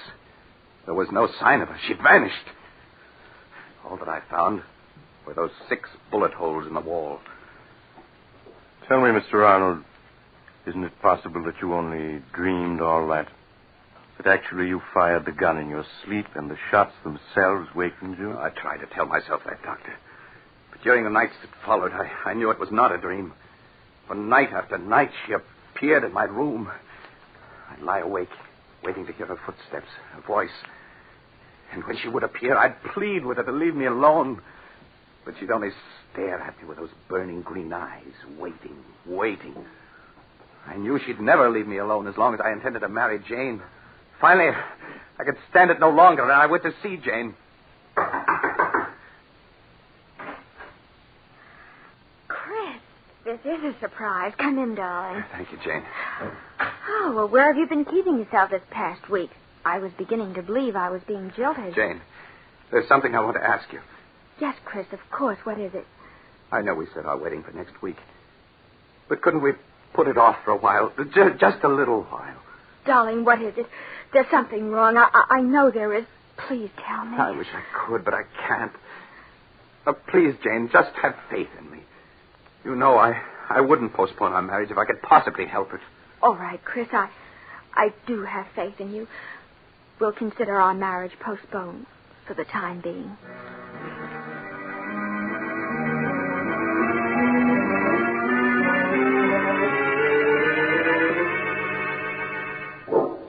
The night I put off my marriage to Jane, Doctor, was the first night that Rana didn't appear. And the first night in a week that I'd been able to sleep. And you think, Mr. Ronald, that she didn't appear again because you had postponed your marriage to Jane? I know it. Weeks went by, weeks in which I was able to sleep soundly without being awakened by her. I came to think that perhaps it had all been part of a horrible nightmare, and that I was over it at last. A week ago, I asked Jane to set the date for our wedding. She did so. And that same day, we took out a marriage license. But that night, she appeared again. Her eyes shining in the dark, cold and murderous. She knew about the license. That's why she returned. And you've seen her again? Yes, every night. She just keeps staring at me with those green eyes, waiting. She's determined not to give me any rest. I tell myself that I mustn't be afraid, but I keep hearing her voice over and over. If I can't have you, no one else will. You're mine, and you always will be. Oh, Chris, darling, I wish I had known all this before. You feel, Mr. Arnold, that somehow she'll prevent you from marrying Jane, huh? I know I sound mad, but I do. I have a feeling something horrible will happen if I attempt to marry her. Do you still have the marriage license? Yes. Why do you ask?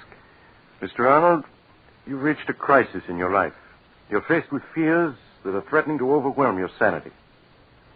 The only way for you to challenge your fears is to go through with your marriage to Jane now, tonight. Tonight? Yes. It's quite late, but I'm sure a friend of mine who's a judge will marry you. You get married tonight? If you hesitate, you're lost. Your only chance is to face your fears. All right, Doctor. All right. Jane, will you marry me tonight? Oh, yes, Chris. Yes.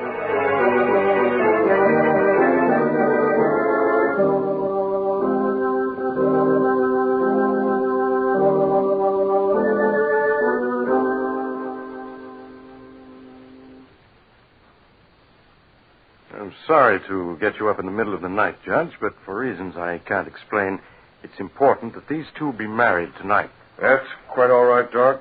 Always glad to oblige a friend. Have you got the license and the ring, young man? Yes, sir. Here's the license and the ring. Now, young man, if you'll take a right hand. That's it. Now, shall I give you the long ceremony or the short one? The short one, please. Just as you say, young lady. This is the shortest one I've got. Do you, Jane Elliott, take this man to be your lawful wedded husband, to love, honor, and obey as long as ye both shall live? I do.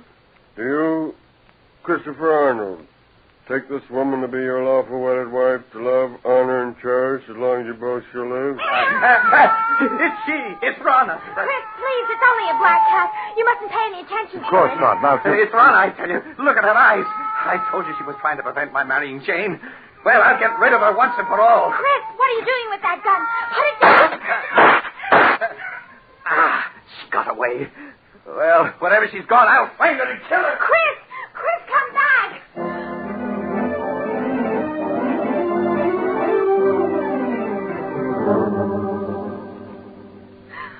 Oh, Doctor, where can he be? Now, Jane, you can't be far off. We'll find her. Oh. Listen. Doctor, that must be Chris firing that gun. Come on. Those shots came from close by. Hurry. We better take it easy now, Doc. It's pretty dark out here. Wait a moment now. Light my cigarette lighter. Doc! Look, a dead cat! Yes. It was shot through the head. Say, look. There's another one that's been shot to death. Neither one of them is the black cat. Say, Doc. Isn't that a body over there? Chris! No, Jane, you stay with the judge while I look. All right, Doctor. There, miss. You mustn't cry. This never would have happened if I hadn't agreed to bury him. He was afraid. So afraid. Doc! Is it Arnold? Yes.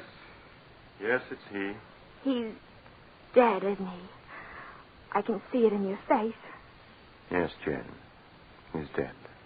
But, Doc, what happened to him? He's been clawed to bits, as if by hundreds of cats. And most horrible of all, his eyes have been scratched out.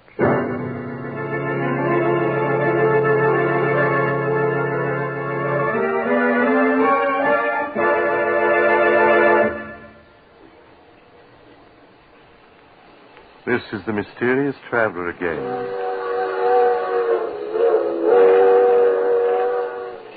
Have you enjoyed our little trip into the life, or should I say, death of a frightened man? Strangely enough, 2 days later, at Chris Arnold's funeral, just as the coffin was being lowered into the grave, the mourners suddenly noticed a black cat with green eyes sitting on the edge of the grave, quietly licking its paws. By the way, I trust you haven't a cat in your home, particularly a black one. I once knew a woman, she's dead now, who had a... Oh, you're getting off at the next stop, huh? I'm sorry. Perhaps you'll join me again soon. I take this same train every week at the same time.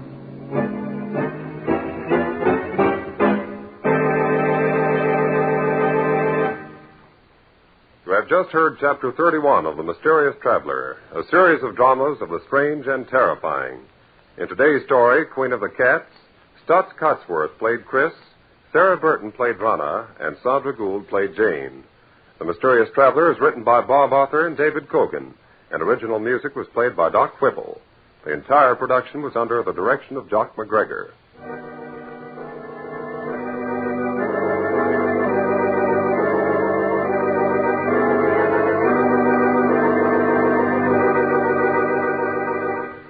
Listen next week to a tale titled Broadway, Here I Come. Another Tale of the Mysterious Traveler.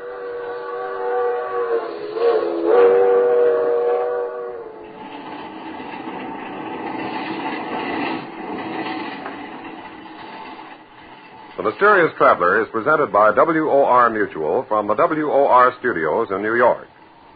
It is presented over most of these stations every Sunday afternoon at 3:30. This is Mutual.